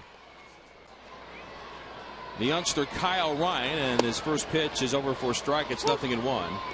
Butler, Muncy, and Laurie, and Billy a ground ball to short his first time up. The A's have got some activity going in their bullpen, and it is the familiar slants of Sean Doolittle. Changeup from the lefty Ryan is outside. 1 ball and 1 strike, and all things considered, a soft re-entry to the big leagues for Sean Doolittle. This might be the spot today in the top of the 6th inning. Next pitch, a breaking ball inside, is 2-1. Kendall Graveman tomorrow against CC Sabathia. The A's and the Yankees at 7:05. First of 4 here at the O.co. And the 2-1. Fastball grounded right toward the A's dugout. 2 balls and 2 strikes. This copyrighted broadcast is presented by authority of the Oakland Athletics for the private and non-commercial use of our audience. Any reproduction or retransmission of the description and accounts of this game in any form without the express written consent of the Oakland Athletics is strictly prohibited. 2-2. Backdoor breaking ball stays outside. Fills the count on Butler, trying to get something going here in the 5th inning, down by 3 thanks to the Cespedes blast to left field. 3-2 pitch. Blowing outside, not even close, and the A's got a leadoff walk. Wilson walked 1 batter, the only man that reached against him, Josh Reddick, and he picked him off in the first inning as he faced the minimum through 3, getting the spot start because of the circumstances around Alfredo Simon, who left the team to go on the bereavement list, and then they waited for Kyle Ryan to join the team, and he showed up and then gets into the game. And here comes Mark Canha, and Canha is going to pinch hit here for Muncy as the A's look for some thunder to get quickly back in this thing, maybe on 1 swing. Mark batting .234, 6 homers and 19 driven in. Right-hand batter against the left-hand pitcher, and a little breaking ball nudges the inside corner, strike 1. Sonny Gray on Friday night against Chris Capuano. Jesse Hahn on Saturday against Nathan Eovaldi. That's also a 7:05 start. Jesse Chavez closes out the homestand on Sunday against the Yankees' Adam Warren. There's the 0-1. Swung on, chop toward third. Waiting for it as Castellanos goes to second for one. Kinsler to first and not in time. They force Butler at second base. And there's one out. And here comes Brett Lawrie to the plate. Lawrie is 0 for 5 in the series. He had missed the previous 3 games before yesterday with back issues. Tapped one back to the mound in the third. 3-0 Detroit in the 5th inning. They've out hit the Athletics 5-1. The A's only hit a ground ball single by Zobrist between third and short. And that came in the 4th inning. The pitch outside. And it's ball 1. Every time the A's turn a double play, Men's Warehouse will donate $100 to Year Up. Right now, find great deals on designer brands, including Joseph Abboud, Calvin Klein, and Kenneth Cole. To find a store or to shop online, visit menswarehouse.com. Snap throw over to first base, and back over safely is Canna. Cabrera, a couple of extra steps towards Ryan's hand. It's not going anywhere. Let's get the hitter. Here's the 1-0. Off speed, swung on and missed, kept the changeup away from the cut of Lawrie. And that evens the count at 1 ball and 1 strike. Shortstop Machado shading up the middle. Castellanos off the line behind the bag at third. The outfield plays Brett to pull.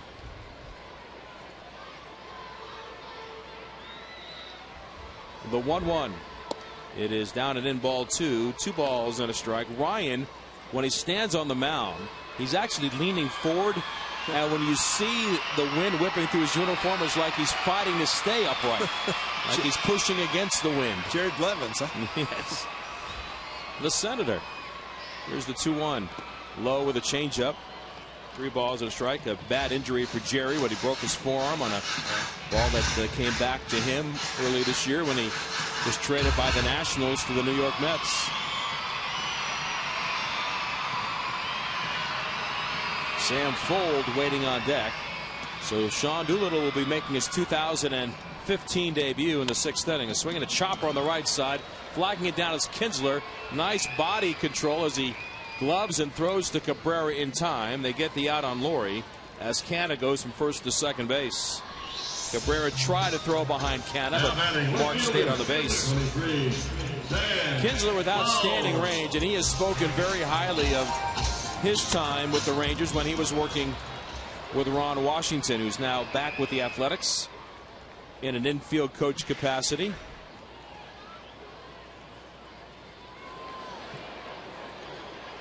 Kinsler became more than just an offensive player for Texas. Really quick to turn the double play as well. A swing and a fly ball to center field. Chasing Ghost back. The wind holds it up, and Ghost will run it down off the bat of Sam Fuld, and the inning is over. No runs, no hits, no errors. A man left. We're through 5 at the O.co. A's trail the Tigers 3-0.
A's bullpen a year ago. The 28-year-old left-hander Sean Doolittle makes his 2015 debut today. Mark Hanna is at first base for the Athletics after he pinch hit for Max Muncy. Long time coming for Doolittle. He discovered a slight tear in his pitching shoulder and went through an aggressive rehab process. Didn't pitch in spring training for the A's. Had his own spring training as the season began. And 2-4 a year ago, 2.73 ERA with 22 saves. And great to see the glove tucked under the bearded red chin of Doolittle, even though the A's trail right now 3-0. Facing Nick Castellanos. And the first pitch, it's on the outside corner, strike. It's 0-1. I think just as much for the right field bleacher group, because as soon as he came in, now they have Stephen Vogt and Sean Doolittle they can react to. Here's the 0-1. Changeup, a wave and a miss. 1 ball and 1 strike. A 79-mile-an-hour changeup off an 87-mile-an-hour fastball. And Doolittle said, "I'm not concerned about rolls right now." And he knows his velocity isn't where it was in the past. Not sure when or if it will come back. 0-2 pitch. Missing high. 1 ball and 2 strikes. He does know that he feels confident about his ability to place his pitches. And 8 walks in 63 innings a year ago would point to that factor. Plus the 89 strikeouts. Castellanos standing in. Here's the 2-1. Another changeup. And that one, or rather the 1-2, a changeup. Got him looking. And down goes Castellanos. He can't believe it as he looks back at Alan Porter. And a good start for Doolittle today. Can't believe it. So where's this fastball, this mid-90s fastball been told about? Now Brian Holiday, yep, he would touch it 93, 95 miles an hour. And that would be almost all he would throw. I've got it. You know I've got it. I'm going to beat you with it. Has always been part of the success and the confidence of the left-hander Doolittle. And he fires, tries the slider this time. It's inside, ball 1. And when he elevated it, it was almost an impossible pitch to catch up and do anything to it. Usually a lot of swing and misses. Outfield playing Holiday to pull. He singled his last time up. And the next delivery, a strike on the outside corner. A fastball at 89. 1 ball and 1 strike. He felt like he faced enough quality prospects and also players with major league experience in the minor leagues that gave him an indication of how good his stuff was. Fastball popped up into right. Drifting back toward right center is Reddick, along with Burns, and Josh will make the catch. There are 2 outs. And that'll bring Machado to the plate. So Bob Melvin said before the game today he was hopeful to have an opportunity to pitch Doolittle today. Not quite the ideal circumstances. He would have loved to have him pitching with a 3-0 lead instead of a 3-0 deficit. But another step in the right direction as the A's try to get things up and running in a positive direction. First pitch hit hard toward left center past Sogard and through to left center. A base hit for Machado. And for Machado, his first big league hit. The 23-year-old Venezuelan connects on the all-star closer Sean Doolittle. And they will throw the baseball out of play, and Machado's got himself his first of what he hopes will be several major league souvenirs. Now batting. And in today's world, that ball is authenticated right now. Put the logo or the hologram on it, put it in a computer, and no doubt that that is the baseball that he got his first major league hit. Now left on left, Ghost standing in against Doolittle. And Ghost shows bunt. Doolittle starts him up with a slider. It's outside. And they asked did he pull the bat back in time on the appeal. And the answer is yes from Jeff Kellogg. So ball 1. A 3-run homer from Yoenis Cespedes last inning. That's the difference in this game. 3-0 Tigers. And the pitch. Fastball missing just inside on Ghost. There's 2 balls and no strikes. All those bullpen sessions, first the long toss, and then the bullpen sessions, then the sim games, and then the rehab, and now finally it comes to fruition for Sean Doolittle. Here comes the 2-0. Fastball high, 3 balls and no strikes. I think the most enjoyable thing that he had on the rehab was pitching with his brother. Yeah. As he did a little bit in spring training. His brother Ryan, who's at Double-A Midland, And they got a chance to be reunited once again in the same uniform. He's behind 3-0 on ghosts. And the lefty delivers, and that one is right through the heart, a strike. It's 3-1. Hey guys, I was thinking about Dixon Machado getting his first major league hit from Venezuela, get to first base. Yeah. And who's standing there right next to you? Omar Vizquel from Venezuela, one of the greatest shortstops ever. Has to be a thrill for Machado. 3-1, swung on and missed. A high fastball is 3-2. And what Omar says is, hey kid, about 2,800 more, you'll be right in my same neighborhood. You're on your way. And if something happens to Alex Avila, I get 13 back too. Right now he's wearing 15. He doesn't look right in 15. No, he doesn't. It's strange. 11-time Gold Glover.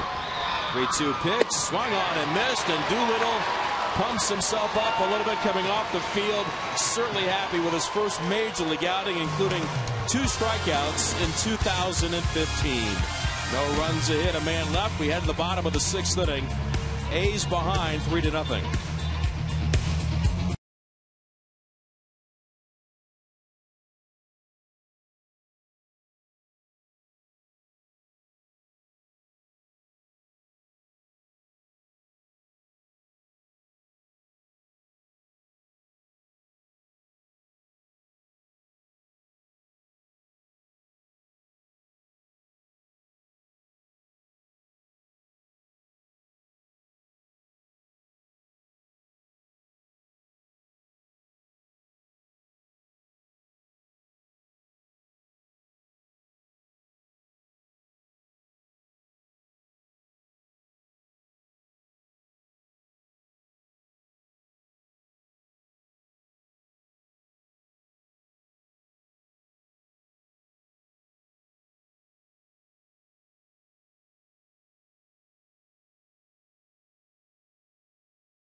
Bottom of the 6th inning, the A's down 3-0, and left on left here with Sogard standing in, taking a strike from Kyle Ryan, and it's 0-1.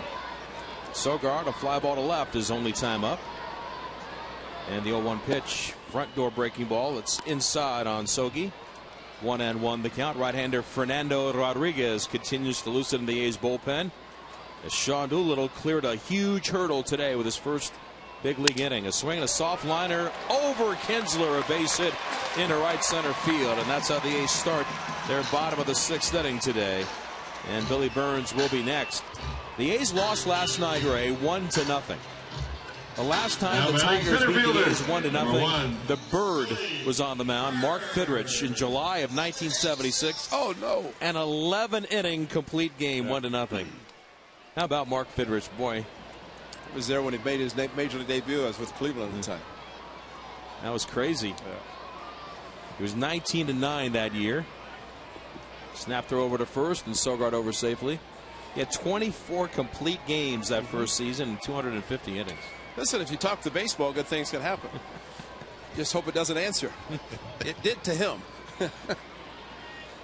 Only 5 years in the big leagues. He won 19 games that first year and 29 in his career, and that was it.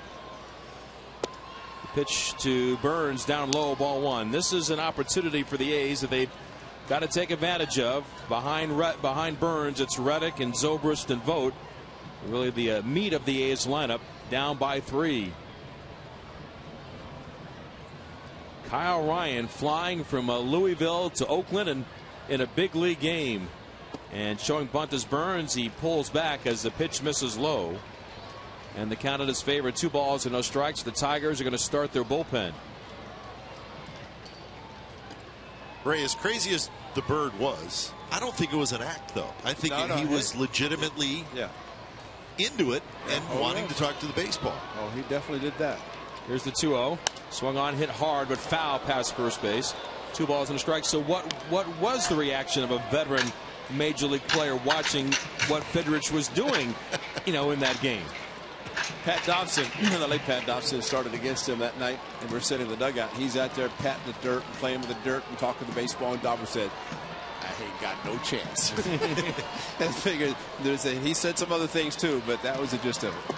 2-1 pitch at the feet of Burns, pushes him back, and it's 3 balls and a strike. At Tiger Stadium, and I'll never forget, every time he pitched, that place sold out. It was a sensation. They would not leave the stadium until he had a curtain call. I mean, he would go in the dugout, go upstairs. They would not leave. He had to go back out. People would say, please go back out so these fans will leave, because they would not leave Tiger Stadium. Castellanos up on the grass at third base.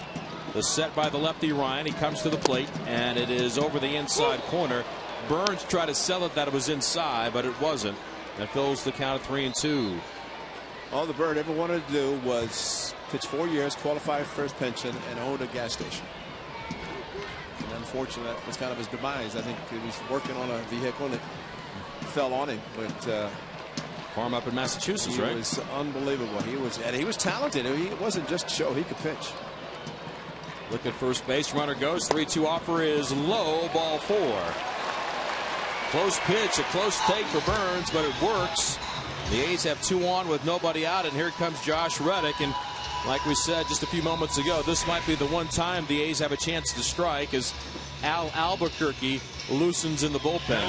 Thinking about Albuquerque, what if he's had any conversations with Cespedes about kissing the baseball like he did in the playoffs in 2012? And now the pitching coach for the Tigers is on his way to go on out. Former A's reliever, a member of the Osmus staff. See, the Bird would Jeff Jones is going out there. The Bird would talk to the ball. He never kissed it, though. Yeah. He would just talk to it. Jeff Jones did have Ryan a little bit last year, as Glenn mentioned earlier, when he pitched in a game, and he was in big league camp. So there is some familiarity there instead of hello, my name is in this circumstance. And Jeff, who pitched for the A's, I think in 80 and 81, and making his way back to the dugout. The Billy Ball era, when guys pitched 29, 30 complete games.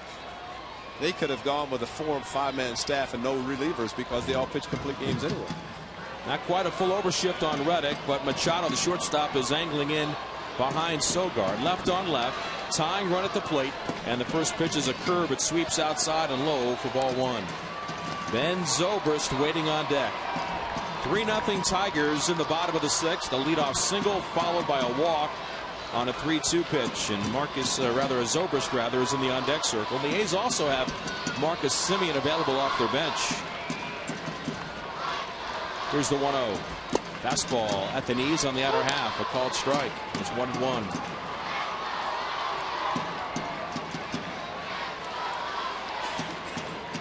Castellanos behind the bag at third, and he's a good 25 feet off the line. Cabrera behind the runner at first and off the line as well. Davis cheating toward the right field corner, and the 1-1 pitch is popped up behind third base. Angling back is Machado, the shortstop, being called off by Cespedes, and Cespedes will make the catch. The high sky and the wind, and Machado didn't seem all that comfortable, but fortunately for him, Cespedes came in from behind and bailed him out, and that's out number 1. Remember, this was an issue last night. The A's were 0 for 11 with runners in scoring position, and now here's Zobrist.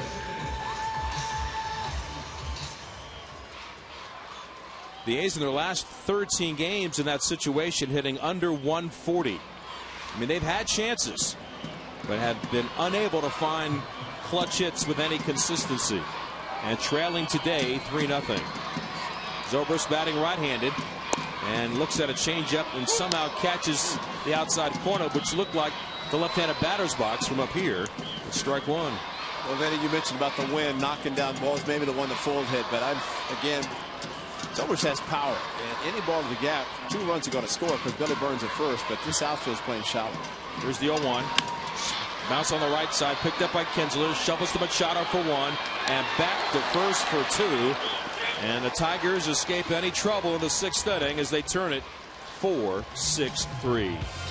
On to the 7th inning, and the A's are behind 3-0.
Against the Yankees to get ready for Jersey Day, make it an all-new majestic cool base jersey, now available at the A's team store and at athletics.com. We're through 6. Tigers in front 3-0. A new pitcher for the Athletics. To tell you about that once again, here's Glenn. It's Fernando Rodriguez making his 10th appearance. He's 0-1 with an ERA right at 7. He's thrown 9 innings. So Rodriguez becomes the 4th pitcher of the afternoon for the A's. Good to see Sean Doolittle back out there. He goes 1 inning with a couple of strikeouts. So it's been Kazmir for 3, Otero for 2, Doolittle for 1 inning, and now Rodriguez. And if you missed it earlier, Scott Kazmir left after 3 innings with some tightness in his left shoulder. So Rodriguez will face the top of the Tigers order, Rajai Davis. The first pitch is just a bit outside with a 93-mile-an-hour fastball.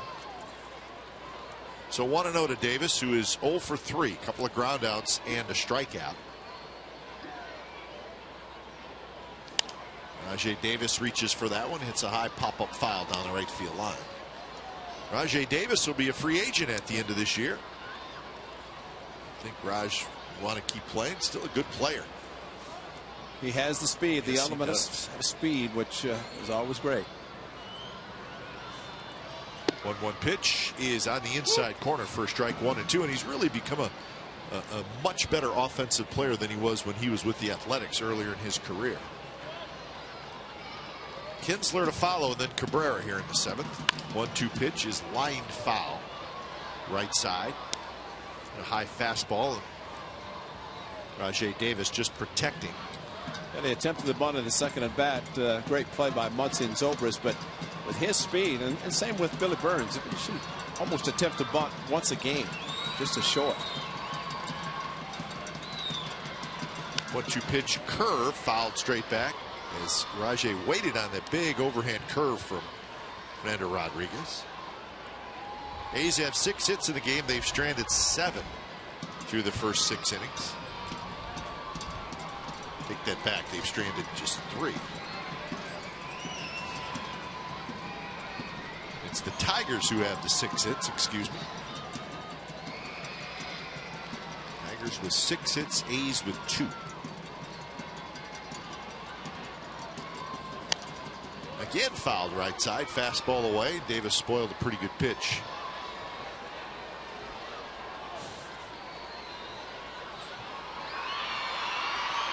Rajai left the A's.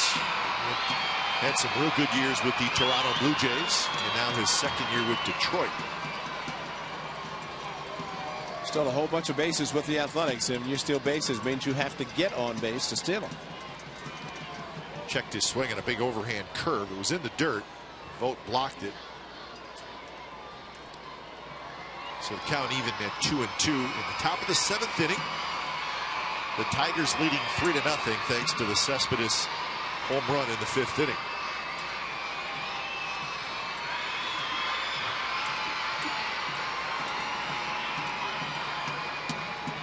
Rodriguez peering in for the sign. He gets it from Vogt.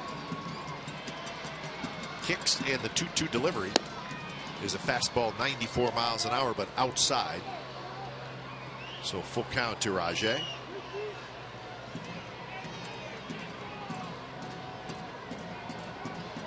Davis 0 for 5 in the series. 3-2 pitch. Popped up, shallow right, near the line. Reddick is over. A couple steps in fair territory. He reaches up and makes the catch. So Rajai Davis is the first out here in the top of the 7th. And now batting, Ian Kinsler. number 3, Ian Kinsler. Kinsler also in his 2nd year with the Tigers. Today 1 for 3.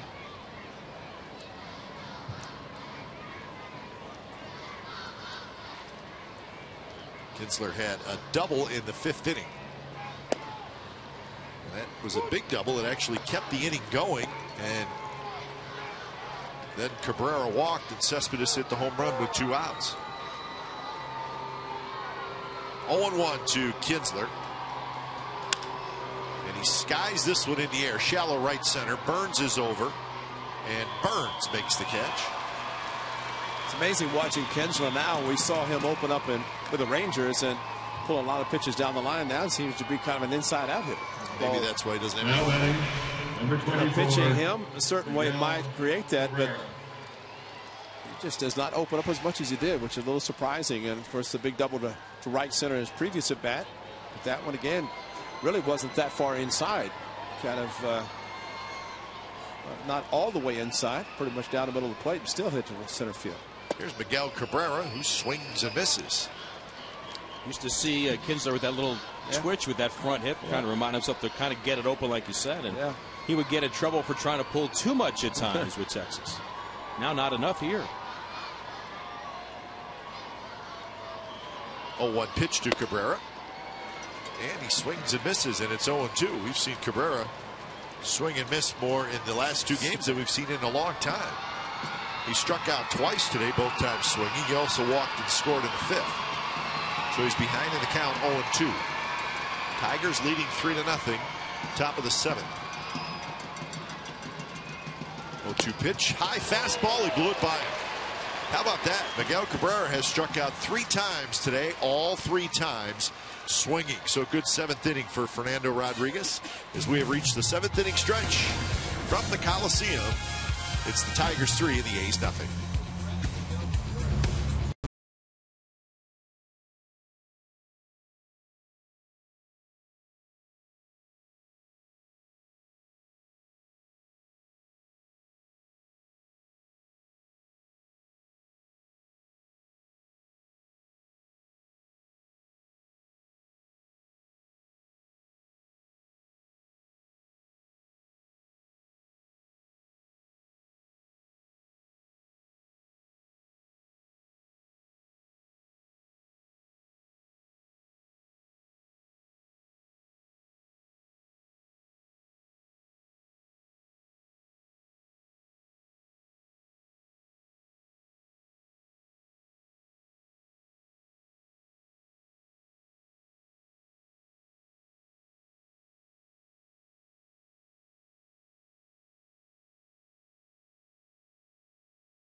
3-0 Tigers lead, bottom of the 7th inning, and Kyle Ryan is back out there. What a job he has done as he starts his 4th inning of work.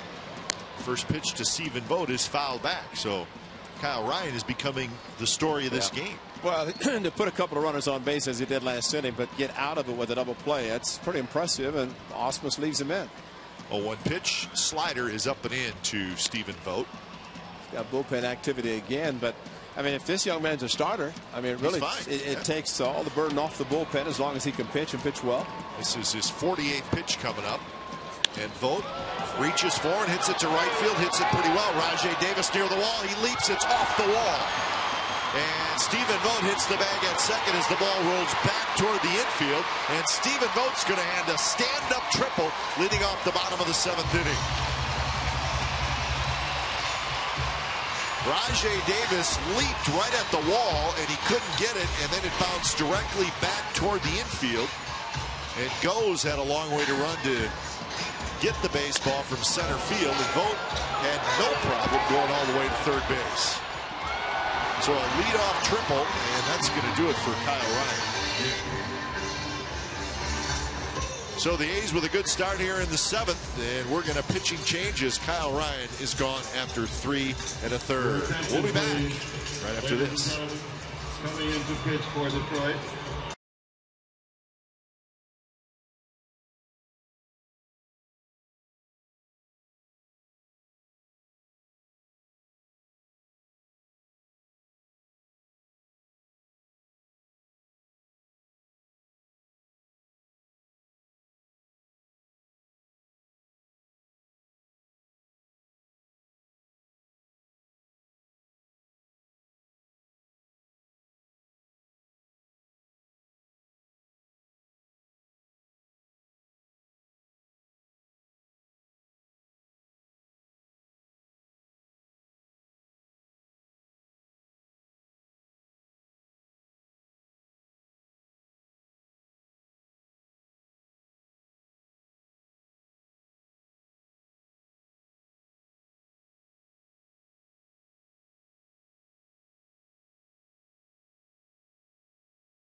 A terrific opportunity for the A's. They have gone 17 consecutive innings without scoring a run, and they'll try to stop that stretch right now as Al Albuquerque comes in.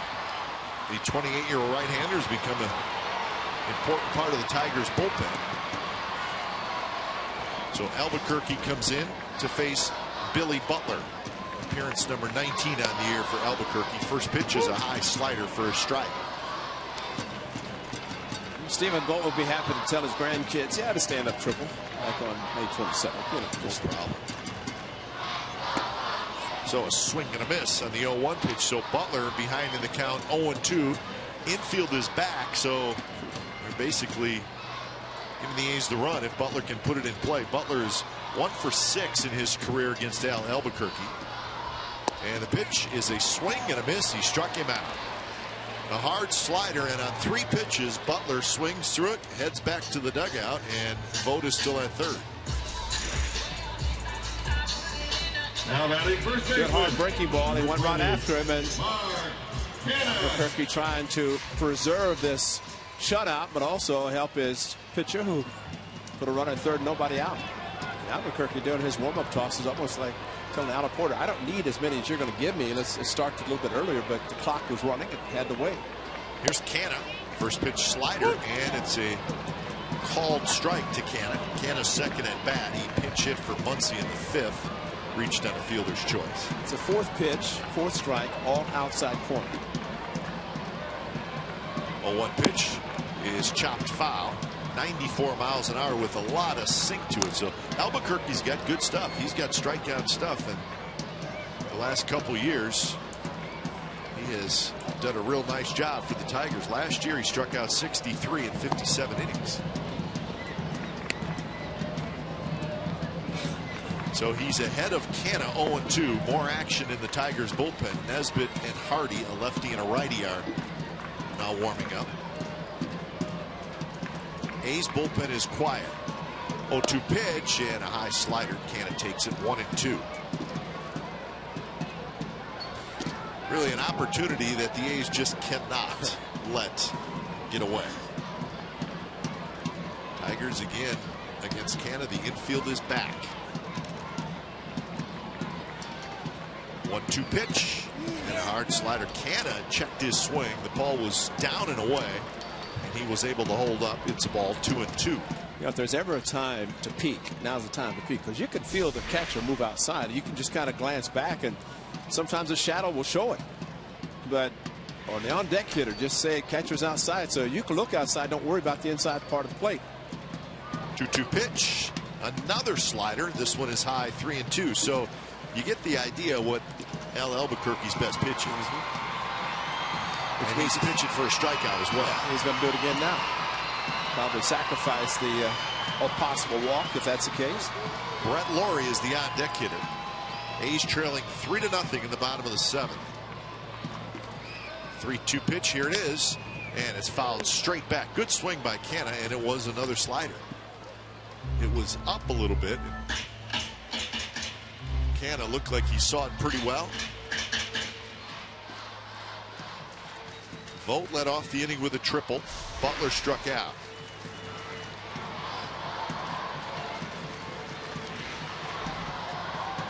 Albuquerque from the stretch. 3-2 pitch. It's foul back up above the Tigers dugout. So the count remains 3-2. A Cespedes 3-run homer in the 5th, the only runs in the game.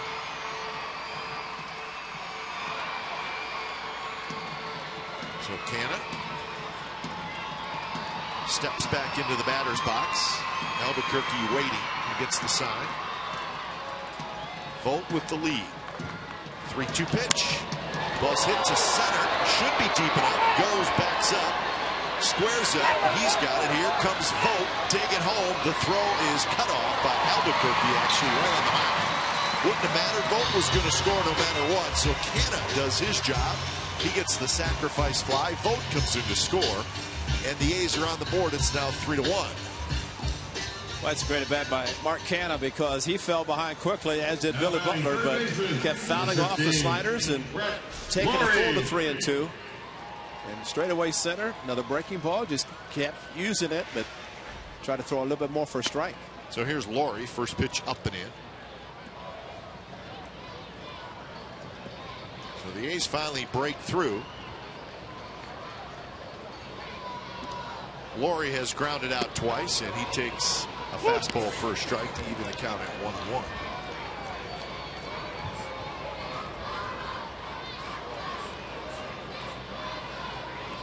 Albuquerque working quickly. Swing and a miss on a high fastball. That run that the A's just scored is their first run since the 7th inning of Monday. 6th inning of Monday. Yeah, they scored all 4 of their runs. It's the 6th. So that's the last time the A's scored up until right now. Pitch is low to Lawrie, so the count even at 2-2. Lawrie has grounded to the pitcher and grounded to second.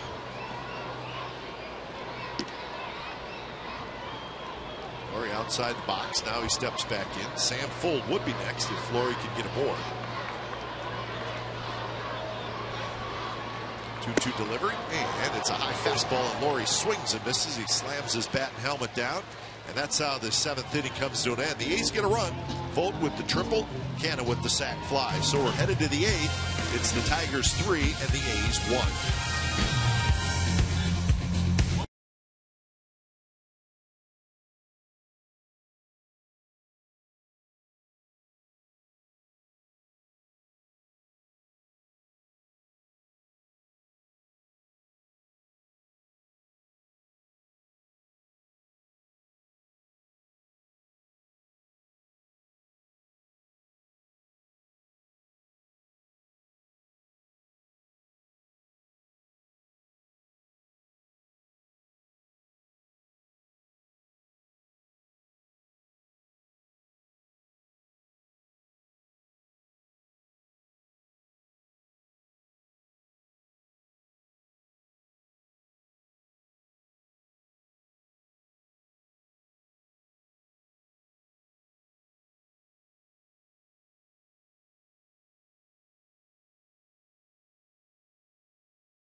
So Yoenis Cespedes home run, the only runs in the game for the Tigers. A's got a run in the bottom of the 7th. It's a 3-1 Tigers lead. Here's Vince.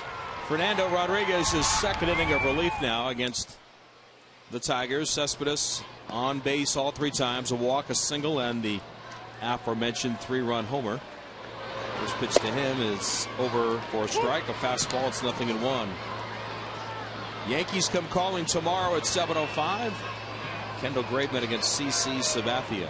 First of 4 with the Pinstripers. Their only appearance at the Coliseum. The 0-1.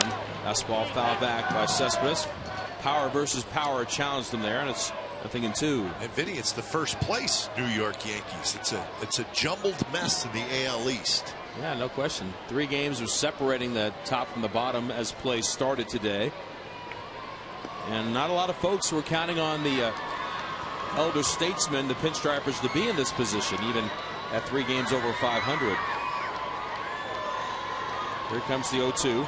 Fastball, he overthrew it, missed high. It's 1 ball and 2 strikes. The Red Sox lost again today, 6-4 to the Twins. Boston now 21-26, still not scoring runs. Hard to believe. How does that lineup not score runs? Let's hope they're not doing it next weekend. 1-2 offer. Foul back as Cespedes just got a piece of it to spoil it. And get another offering from Fernando. Maybe the snow's still on the ground at Fenway. See, it's in their bats or something. Cold. It's been cold there. So much snow in the offseason. Took forever for it to melt. Jabba Chamberlain has begun to loosen up in the bullpen for the Tigers. They've got a 3-1 lead as we start the top of the 8th inning. Outfield straight away and deep. The 1-2. Breaking ball in the dirt. And Cespedes followed it all the way in and missed low. 2 balls and 2 strikes. We were talking earlier about Tony La Russa and those days, our crack staff, which doesn't get any sleep at all, by the way. July 19th through the 23rd, 1993 is when Tony did that experiment. And it was against Cleveland and against the Red Sox, and it all happened on the road. See if you can remember some of these names. 2-2 fastball spoiled again by Cespedes. About Todd Van Poppel starting 1 game, and then he was followed in that game by Ron Darling. They both pitched 4 innings. Mike Moeller started the next day. Ron Darling said, "I'm not starting, but I'll go 4, 5, and 6 because I'm a veteran." There's no way I'm pitching 3 and then getting out of the game. 2 balls and 2 strikes. Rodriguez against Cespedes, and he fires again, and it's skied near the Tiger dugout. Over for a look as Canna still coming in play, and he overran it. It's a high sky today. It's a windy day as well, and a tough challenge for Canna. He busted toward the ball, and next thing you knew, he was past it. And so the battle continues. Cespedes still up there at 2 balls and 2 strikes. So Mike Moeller, Joe Baver, who I saw give up the longest home run I've ever seen given up by any professional, against the big Hawaiian Joey Meyer in the minor leagues. Joey Meyer. Kevin Campbell, Bobby Witt, and John Briscoe in that game. The 2-2.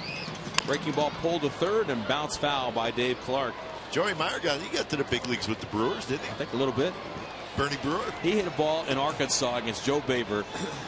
That ballpark, there was a highway behind it, and they had a 20-foot high wall in center, plus a 30-foot high chain link fence. And Baver threw a fastball, and Joey Meyer hit it 3/4 up on the chain link fence to dead center field. Another 2-2.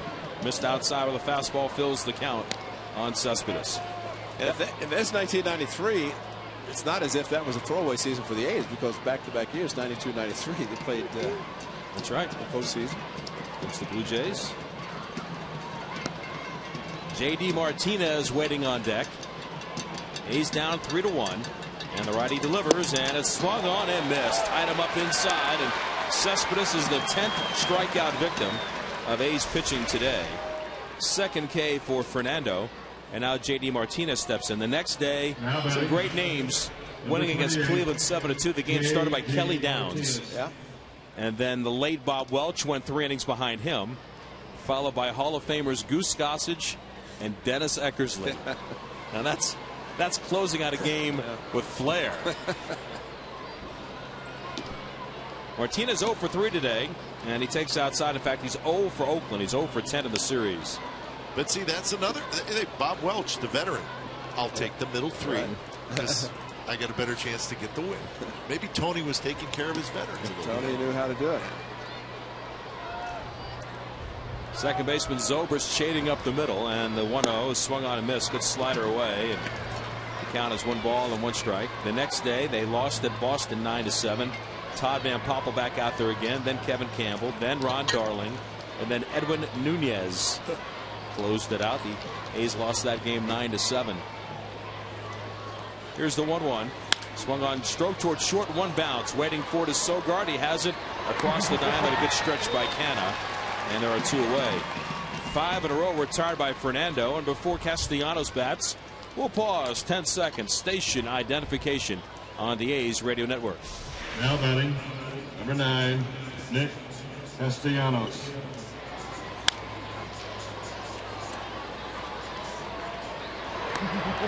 Wednesday afternoon baseball from the DET at OAK Coliseum with Glenn Kuiper and Ray Fosse. Vince Cotroneo with you. A's down 3-1. And now here comes Castellanos, and one more day at Boston. Lost 6-5. Mike Moeller, Bobby Witt, Dennis Eckersley, then Goose Gossett. So they've reversed it in that final game. So he tried it for 5 games, and the A's were 1-4 during that stretch. Castellanos swings and misses at the first pitch, strike 1.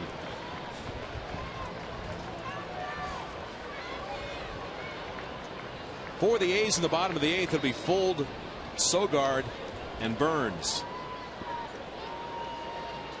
And the 0-1. It is down and away on Castellanos. 1 ball and 1 strike. And Vinny, unlike what you're doing now, I mean, the manager show, you didn't have to ask Tony because he did his own show. That's right. So there was never a question to be asked. He just explained what he was doing. The 1-1. Missing high, ball 2. Were you the keeper of the cassette back then? Is that the way it worked? That was what I was. From his first spring training game in which, I forgot my recorder. Oh, really? Yeah. For the next 9 years, he forgot it every day. I was his engineer. Did it all. Outfield the other way on Castellanos. The high set by Rodriguez, the big right-hander on the first base side, delivers. Swing and a miss. Good fastball down and away. I still have every show that Tony ever did. Did you really? On cassette. That's great. For 9 years of it. I figured at least I'm going to do it. I'm going to keep it. Hall of Famer on tape. There's a book in there somewhere, Ray. Well, I know Tony was brilliant to be able to do that. I mean, some days he would never have a subject matter. He said, what do you think? And I'd say something. 3 minutes later, the show's over. 2-2. Fastball poked into right field. That will land in front of Reddick for a hit. So Castellanos fights one off, gets his 2nd hit today, and his 3rd in the series. And Castellanos will be pinch run for now by Andrew Romine, who will stay in the game defensively. 3-1 Tiger lead, and Brian Holiday comes to the plate. Attention, please. Holiday 1 for 3 today. For Castellanos.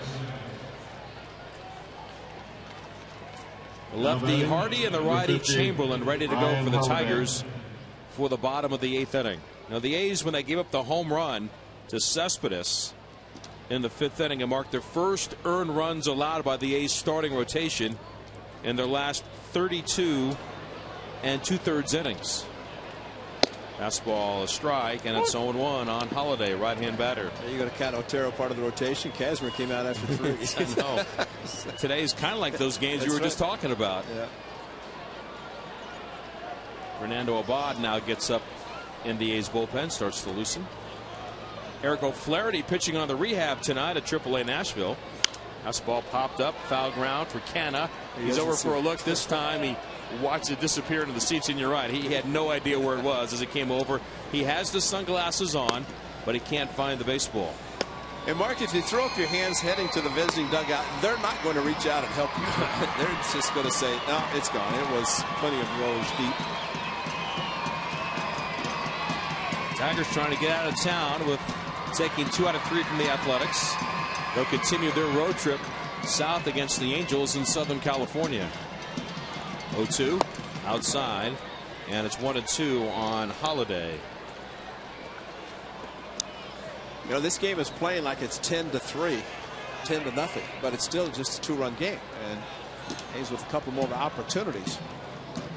The A's will get the middle of the lineup up at least one more time. Fernando peeks over his shoulder, checks the runner, and comes to the plate. Fastball grounded past the mound. Doing the splits is Fernando, but the ball goes to Zobrist. Underhand toss to Sogard at second, and the inning is over. No runs, a hits, and a man left. On to the bottom of the 8th. And left-hander Blaine Hardy comes on in relief. Sam Fuld will start for the A's, trailing 3-1.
On. He has not allowed an earned run. Hardy in his last 16 outings. This is his 20th of the year. And the A's will go to the bench, and Marcus Semien will stand in to bat for Sam Fuld. Marcus 2 for his last 22, but he certainly has power. And Hardy delivers and misses high, ball 1. Then Sogard and Burns to follow. 3-1 Detroit, bottom of the 8th. They've out hit the A's 7-3. Next pitch, breaking ball, fouled off at the plate. And it's 1-1. Hardy pitched in this series on Monday, worked an inning and a third, and allowed just a walk to Stephen Vogt, and that was leading off the 8th inning in a 4-0 Oakland win. 1-1 pitch, overhand curve is inside and low, ball 2. Marcus against the league, batting .283, 6 homers and 15 driven in. The 2-1. Swung on, hit down the right field line, slicing away from Rajay. Got a late start. It will be a fair ball. Right on the stripe and in the corner. Rajay has trouble coming up with it. Around second is Semien. He'll streak to third and slide in with a triple. Good start for the Athletics on a drive the other way from Marcus Semien. He picks up his 3rd triple of the year. And this is how the A's began the 7th inning, and they got a run back then. And looking for more than that this inning. Seemed like the wind might have helped that, because it looked like it's going to keep slicing into foul territory, but it just dropped right down on the line. And yeah, it's always difficult with the spin of the baseball for a right fielder to get to it. Rajay just enough of a problem. Semien with the speed, not assuming that it was going to be foul, just kept running. He'd be close in the field. He picked up where the ball landed right on the stripe and never hesitated around second. Now Sogard with the infield back at second and short and up at first and third. Left on left, and Hardy's pitch, a good curve, and it drops in for strike 1. Sogard 1 for 2, a soft single over Kinsler his last time up, and that was against the other left-hander, Kyle Ryan. Here's the 0-1, fastball up and in. A ball on a strike. Wilson for 3, Ryan for 3 plus. Albuquerque 1 inning, and now Hardy.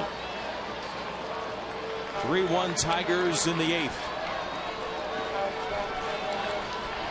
Romine, the defender at third base. A breakable bounce up the middle. Backhanded by Kinsler. Throws across his body in time. But Semien is home.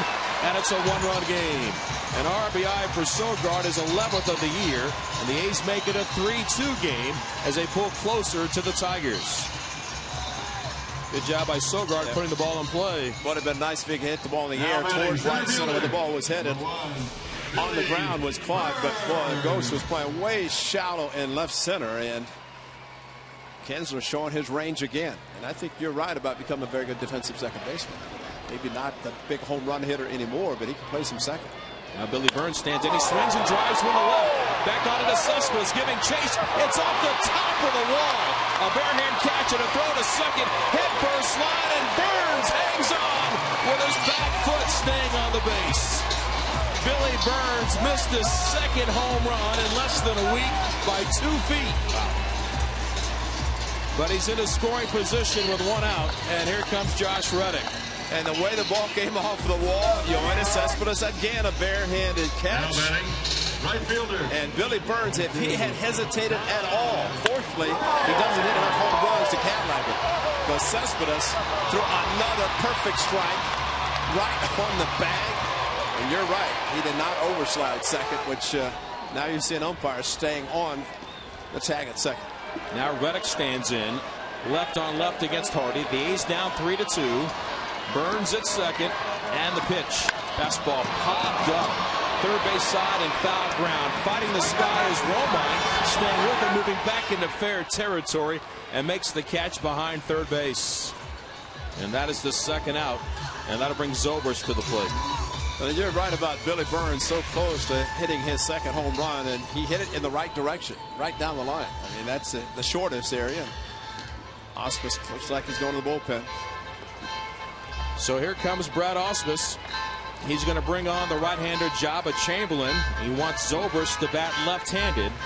So Blaine Hardy gives up his first earned run in his last 17 appearances.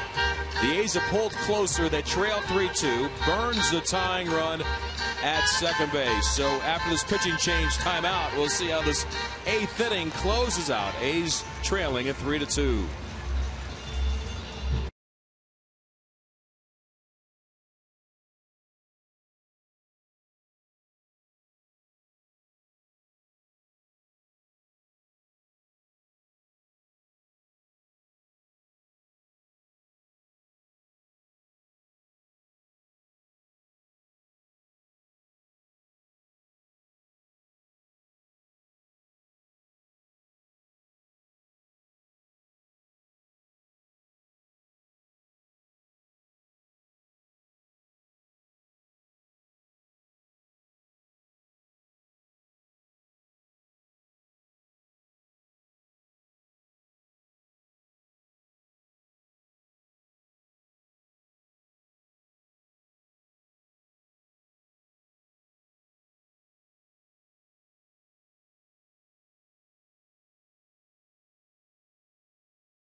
Right-hander Jabba Chamberlain comes on for the second consecutive game. The first batter he faced in last night's 1-0 victory was Ben Zobrist, and he retired him with a ground ball to second base, making Ben 0 for 17 in his career against Chamberlain.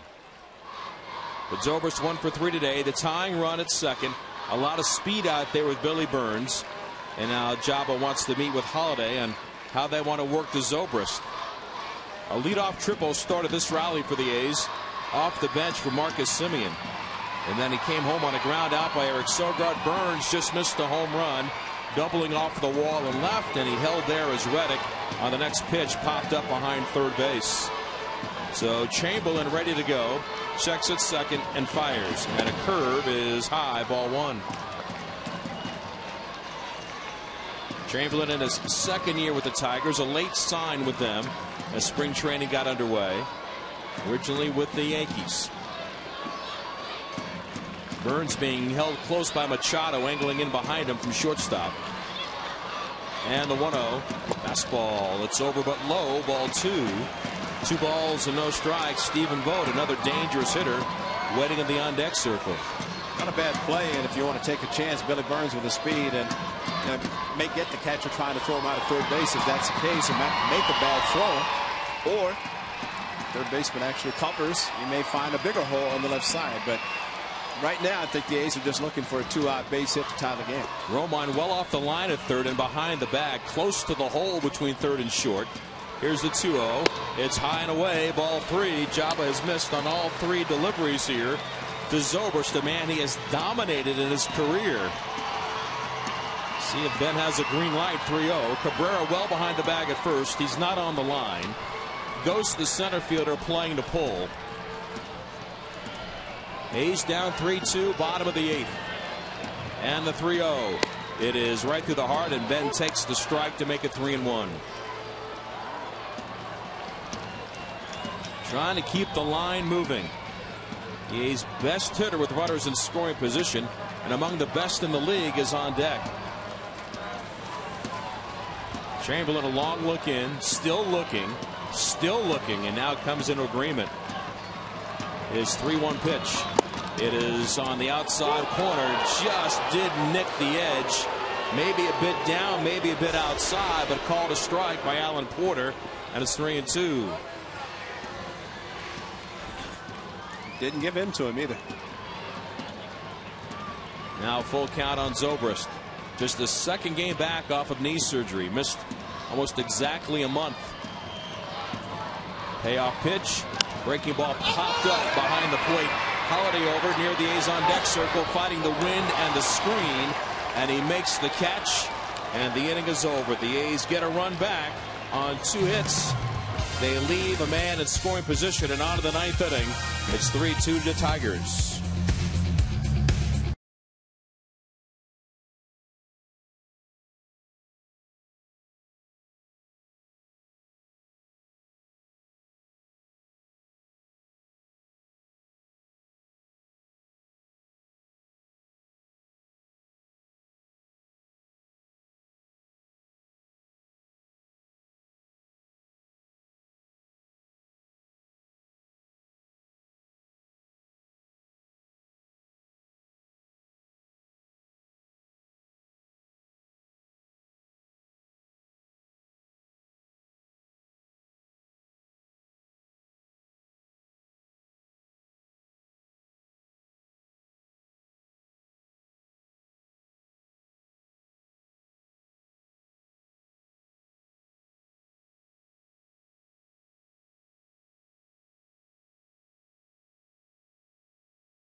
In this series against the Tigers, trying to keep it close. The A's are down 3-2. Scribner, his 24th appearance, no record, a 2.42 ERA in 26 innings. He's allowed 21 hits, 8 runs. He's walked only 2, and he has struck out 29. He gets 8, 9, and 1 for the Tigers. Machado, Ghost, and Davis, and definitely needing to keep it a 1-run game, as the A's will be sending up Vogt, Butler, and Canna in the 9th inning against Joakim Soria. Scribner tied for the league lead in appearances, and at least for the moment he'll take over that spot as he goes to work here in the 9th inning. He sets and delivers a slow curve, and it bites the outside corner and buckle the knees of Dixon Machado. Dang, I didn't see that pitch in the International League. And the 0-1, swing and a miss on a cutter, and it's 0-2. Machado got his first big league hit. It was against Sean Doolittle today. Sean made his 2015 debut. I have to say it was positive with 2 strikeouts, allowing 1 hit. 0-2, up and in. 1 ball and 2 strikes. No, the velocity was not there. It was 89 miles an hour. But I think you have to be pleased that he got the first one out of the way and still had good command of his pitches where he wanted to put them. Spring training May 27th. 1-2 pitch just outside with a cutter. 2 balls and 2 strikes. It's hard to miss that much time, and you get prepared to go to spring training, then all of a sudden you have to miss the time, start all over, and that's not easy for a pitcher. Here's the 2-2, the stretch, a fastball inside corner, freezes Machado. He is gone a looking. 11 Ks for Oakland pitching, and here comes Anthony Gose. Well, you're right, and even with Doolittle, it was a bit of an accelerated program for him. But happy to be back and pitching in a big league game, and no longer being forced to answer questions on when will you be ready. Gose 0 for 2 at the walk. 3-2 Tigers in the 9th. The stretch, the pitch, bunted up in the air, past the mound, it dies in the grass, and Gose will get an infield hit. Man, that was well placed. Just a little chip shot. Once it got past Scribner, Sogard had no chance to get to it, and Gose aboard with a bunt single. The A's have changed their defense around. It's Sogard at second now, Marcus Semien at short, and Ben Zobrist went from second out to left field. Now Rajay Davis stands in. Davis 0 for 4 today. And 0 for 6 in the series. Slide step and a fastball in there for a strike. It's 0-1. Trying to keep their eye on Gose, making sure he doesn't get into scoring position to enable the Tigers to get an insurance run. And you'd have to think he's going to be attempting to steal, although Vogt's quick release last time when he threw him out a couple of innings ago. 0-1 delivery outside. 1 ball and 1 strike. That was after a leadoff walk in the 5th, facing Dan Otero. Scott Kazmir began the game, lasted only 3 innings, left with shoulder tightness, and no further report from the A's in that regard. Tossed over to first, not in time. AAA has over 100 years of experience saving people in trouble. That's why AAA and the American Red Cross have teamed up to help people prepare for emergencies and disasters. For every A's game-winning save this year, AAA will donate $500 to our local Red Cross. 1-1 pitch fouled off to the right. Almost got Kinsler in the on-deck circle. And it is 1 ball and 2 strikes. So you can know that our community will be stronger in times of emergency. To learn more, visit AAA.com/saves. 1 out, 1 on. Top of the 9th. A's down 3-2. Gose steps away a big lead. He's leaning. Scribner delivers, and Gose does not race the second, and the pitch is inside for ball 2. It's 2-2. Actually, very good job by Scribner, because when a base runner does that, if the pitcher does not look, he can just continue a walking lead or a running lead, but Scribner made him stop and held him for a few seconds. 2-2.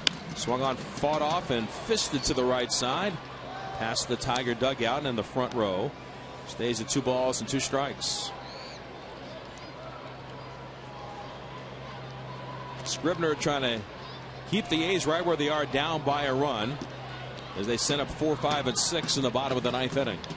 2-2. Swung on and reached for, and Rajay just got enough of the cutter and fouled it at the plate. Guy Haberman with the pregame coverage at 6:30 tomorrow night. Kendall Graveman against CC Sabathia. Ray with the warm-up at 6:45 as Joe Girardi's Yankees come calling. 7:05 first pitch. Jacoby Ellsbury on the disabled list for that club. 2-2. Fastball line back up the middle, coming on Burns, takes it on a hop and plays it back in. Didn't gamble, and that was a wise choice to make an acrobatic catch. If the ball would have got by him, it would have been one, who knows, maybe 2 runs with Rajay's speed. But 2 on with 1 out now, and here comes Kinsler. I think that was just as much a concern about Ghost stealing as it was about Rajay Davis. And Kurt Young's got to visit with his pitcher and catcher, but that's what speed will do. It's amazing. Kinsler doubled to right center as time up in the 5th inning. All the runs for Detroit came in the 5th with 2 outs. A double by Kinsler. Then the A's intentionally walked Miguel Cabrera, and Yoenis Cespedes made the A's pay with his 6th home run as he hit it over the wall in left field onto the steps. And the A's got single runs in the 7th on a Marcana sacrifice fly, and a run again in the 8th on a ground out by Eric Sogard. The A's had Billy Burns at second base with 1 out of the inning as the tying run, but Reddick popped up against Hardy, and then Zobrist fouled out behind the plate to the catcher Holiday, and that was against Jabba Chamberlain. So Kinsler stands in. He's one of those hitters that gets a little further up in the box than most. He's not one of those hitters that likes to stand on the back line, and sometimes even deeper than that. And he's leaning out over the plate, looking to pounce on something. Scribner fires, and the pitch is fouled back, strike 1. Kinsler 1 for 8 in the series. Ghosts the insurance run at second base, and behind him is Rajay Davis, and those 2 guys can run like the wind. Kinsler with 21 RBIs on the year. Scribner with that cross setup, hides the ball on his back hip and delivers. Tries the cutter, and Kinsler wouldn't offer, and that evens the count at a ball and a strike.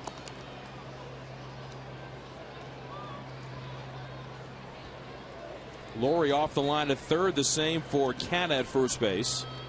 Sogard shading up the middle. A look back to second. They thought that the runner picked off, and Sogard came in, took the throw from Scribner, but in scrambling with the right hand was Ghosts. Man, that was close. The inside move almost paid a huge dividend for the Athletics. You have to wonder if Ghosts was running, because at least getting that kind of a lead indicated they might have been taking or thinking about it. He did keep on dancing. Here's the 1-1. Ran it inside. A strike on the inside corner to Kinsler. And now the count in Evans' favored 1-2. You keep saying those songs. JT had come out with them starting the next inning. I'm just saying he was dancing off his second base bag. What's he prancing with? 1-2 offer. Big curve, a swing, and a miss, and down goes Kinsler on strikes. May have foul tipped it, and Vogt just somehow corralled it on his body for strike 3. Almost looked like it foul tipped it or something happened to him. Man, got the backswing. Now batting, number Looked like he 24, backhanded the ball, but the follow through Cabrera. of Kinsler as Vogt went down to get the ball, put his body a little bit forward. So 12 strikeouts for Oakland pitching, 2 in this frame for Scribner. And now Brett Lawrie's going to come on over from third base, talk with Scribner and Stephen Vogt. And I guess about the possibility if Ghost is running at third base, how they want to handle that. Don't throw, because they have to be thinking also, if it's a double steal, they intentionally walk Cabrera again. Now he struck out 3 times in the intentional walk in front of Cespedes and scored a run. Hard to imagine that he has K'd 3 times today. He's got a 13-game hitting streak on the line. He takes a fastball down for ball 1. It's like you continue with Cabrera to tempt fate in this type of scenario. He was 1 for 4 yesterday. Had the game off on Memorial Day. So 1 for 7 in the series. And the 1-0 pitch. Fastball low and outside. You would think a guy like Cabrera, if he strikes out 3 times in a game, he's going to give you the best possible at bat in a spot like this, because he doesn't want to be embarrassed. He knows he's the best hitter out there. He's got 2 men on with 2 outs. A's leading by a run. The 2-0, it's off the plate outside, ball 3. So kind of a pitch around here to Cabrera, it would appear, and they'll take their chances maybe again with Cespedes. Outfield a bit the other way. We saw Cabrera swing 3-0 yesterday, and he hit a rope to right center, and Billy Burns had to make a leaping catch. The 3-0 swing and a foul, and he did it again. Fouled it back to the screen, and he was ready to jump on it for sure. He knows what it means. You don't drive in 1,400 RBIs at his age without knowing when to expand your strike zone, when to be ready to swing in a situation like this. It's pretty evident when he doesn't look down to Dave Clark. He's like, who are you? What kind of sign do you think you're going to give me? There's no way he's going to. I'm going to swing and you wave him in. That's right. That's what he wants. 3-1 fastball, got him at the knees, a strike, and it's 3-2. It's like Cabrera might be sitting on, or at least looking for the Scribner curveball. Now full count. The runners will be in motion. Davis from first and Ghost from second. A's down 3-2 in the ninth. Scribner readies the leg kick and a look back to second just to make sure. And Ghost did not break too soon from second base. 3 strikeouts today. Everything's been hard to him. And away. Yeah. 3-2. Both sets up away, and here comes the pitch. Fastball hit out of play. Just got enough of it and sent it out of play to the right side behind first base. Late on the cut, protecting the plate on a 92-mile-an-hour fastball.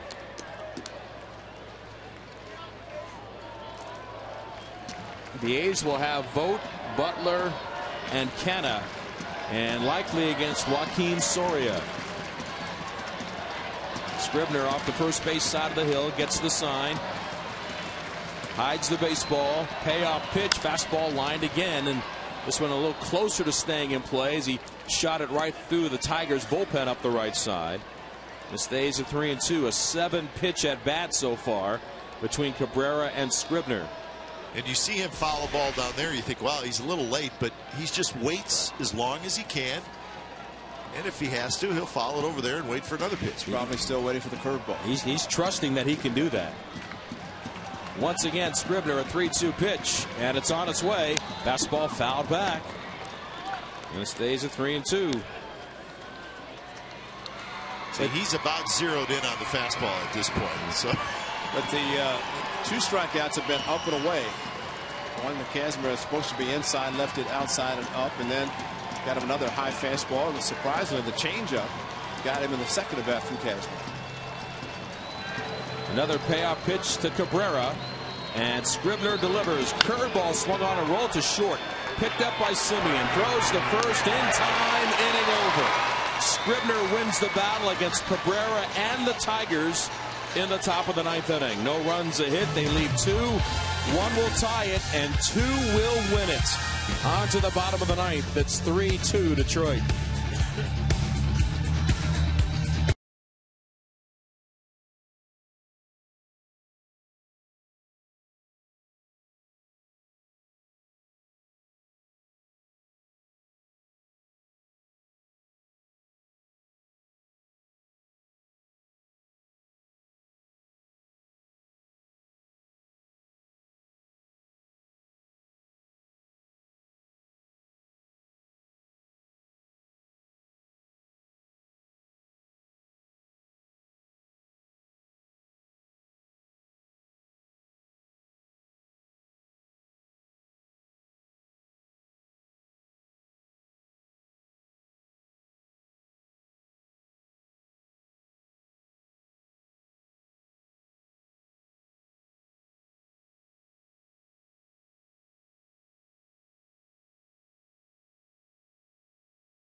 Third innings, 11 hits, 3 runs. He's walked 3, struck out 15, got 4 outs last night, but did not face Vogt or Butler.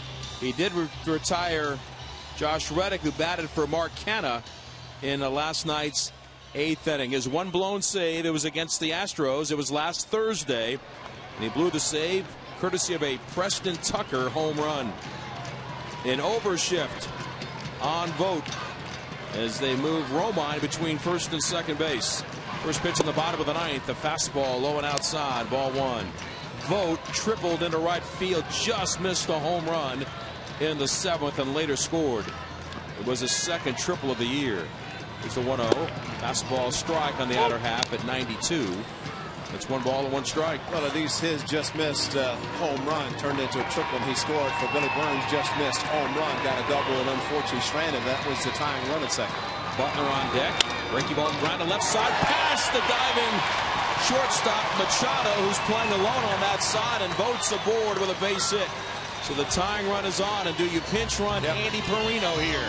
They're going to do something because Mike Andretti is getting somebody's attention, and it is Perino, like you said. And there's your shift. And coincidentally, when Preston Tucker, Soria D, you and Alpo, and Tucker at Comerica Park, and that would tie the game with blown save.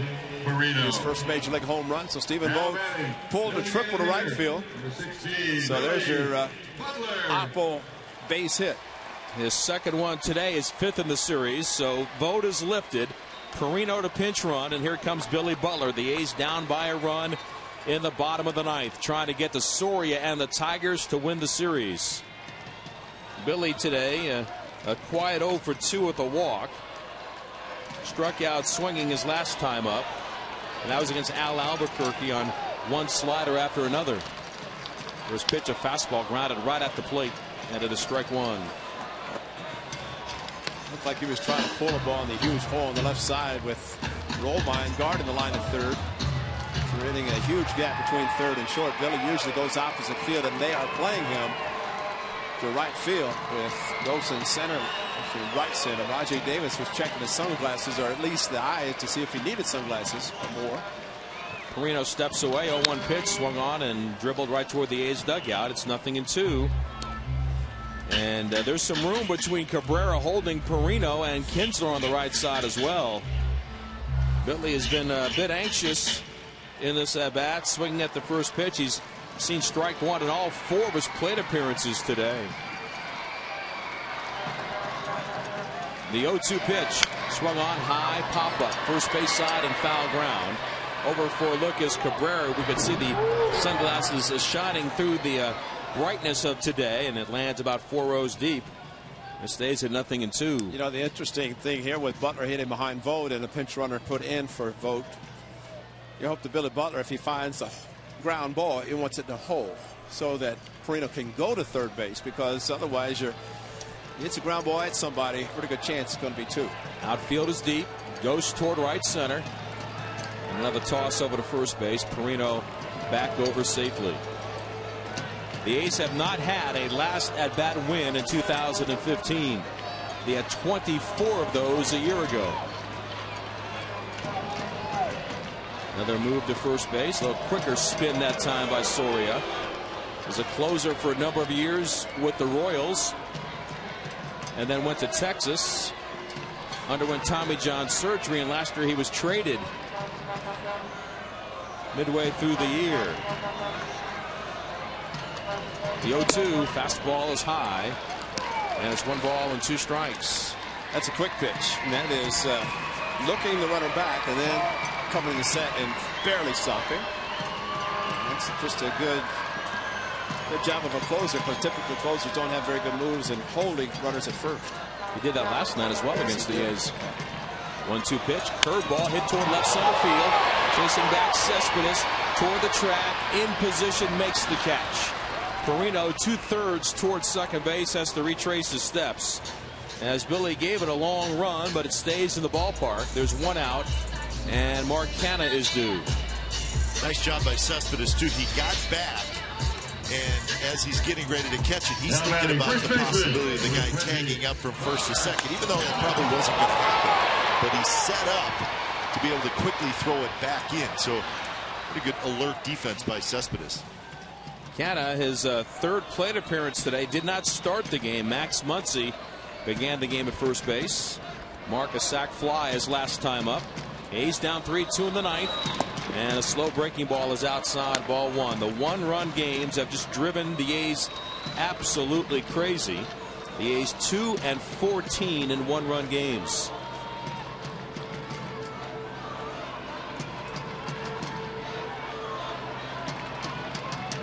He's the winning run at the plate, and a fastball over the inside corner. Makes it 1 ball and 1 strike. The A's 2 one-run victories are by 2-1 margins, both on the road. One in Minnesota behind Jesse Chavez, and the other at the beginning of the road trip last Monday at Houston, 2-1. Drew Pomeranz started that game. That featured the great catch by Sam Fuld. Here's the 1-1 fastball, inside and low. Good take by Canha. Ball 2. 2 balls and a strike. He's actually, Mark has done much better against right-handed pitching than he has against left-handed pitching. All of his home runs have come against righties. Big one last Sunday, the breaking ball, 2-0. Romine deep at third. He's a dive away from the line. And the 2-1 pitch. Fastball outside. He's behind now. Soria is 3 balls and a strike. It's almost like with Canha taking the breaking pitches and pulling them fastballs away. He's going opposite field as he has done in this series already. And there's a lot of room in that right field corner. Even with Rajay's speed, he's almost past the out-of-town scoreboard in right center. Brett Lawrie would be next. The 3-1. It's up and in, ball 4, and the tying run is in scoring position now with 1 out for the A's third baseman. A walk surrendered by Joakim Soria, and that's news for him. Just his 4th walk allowed in over 20 innings of work. Tyler Clippard hopeful for possibly a 10th. He'll gladly sprint in and join the scrum at home plate if the A's win it in the bottom of the 9th. Here's Lawrie. He's 0 for 3 today and 0 for 7 in the series. Crazy as it sounds, with those numbers, Lawrie is among the league leaders with runners in scoring position at 385. Soria readies and delivers. And a swing and a miss. He chased the high fastball and came away empty for strike 1. Kinsler shading up the middle at second, keeping Perino close. They play Lawrie in the outfield to pull. Perino the tying run. And the winning run, Canha behind him. Next delivery is poked out of play just below us to our right. And it is 0-2 now. And Marcus Semien, who tripled and scored a run last inning, is on deck. 0-2 the count. Now Romine well off the line at third base behind the bag. The stretch, the pitch, swing and a miss. Got him on a fastball upstairs. And Lawrie has gone on strikes. Does it seem like to you guys that went through that stretch where Lawrie saw a lot of sliders and now he's starting to see a lot of fastballs up and he's chasing them? Now Marcus Semien tripled and scored his last time up. And that is frustrating when you're a hitter and you believe you can hit a fastball and you head back to the dugout just thinking, how did I miss those? A's down 3-2 in the 9th. Soria's pitch, breaking ball, and a good one. And it's in there for a strike. It's 0-1. Semien's last RBI for the Athletics was back on May 12th. A Stephen Wright home run against the knuckleballer of the Red Sox. Outfield playing in the pull. Soria off the third base side of the hill at the belt. The 1-strike pitch, fastball swung on and missed, kept it away. And now Soria and the Tigers are 1 strike away from taking 2 out of 3 here at the Coliseum.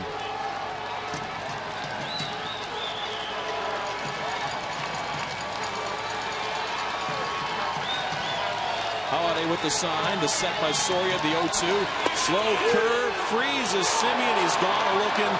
And the Tigers take 2 out of 3 against the A's as they win a 1-run thriller by the final of 3-2. We'll come back with the totals after this.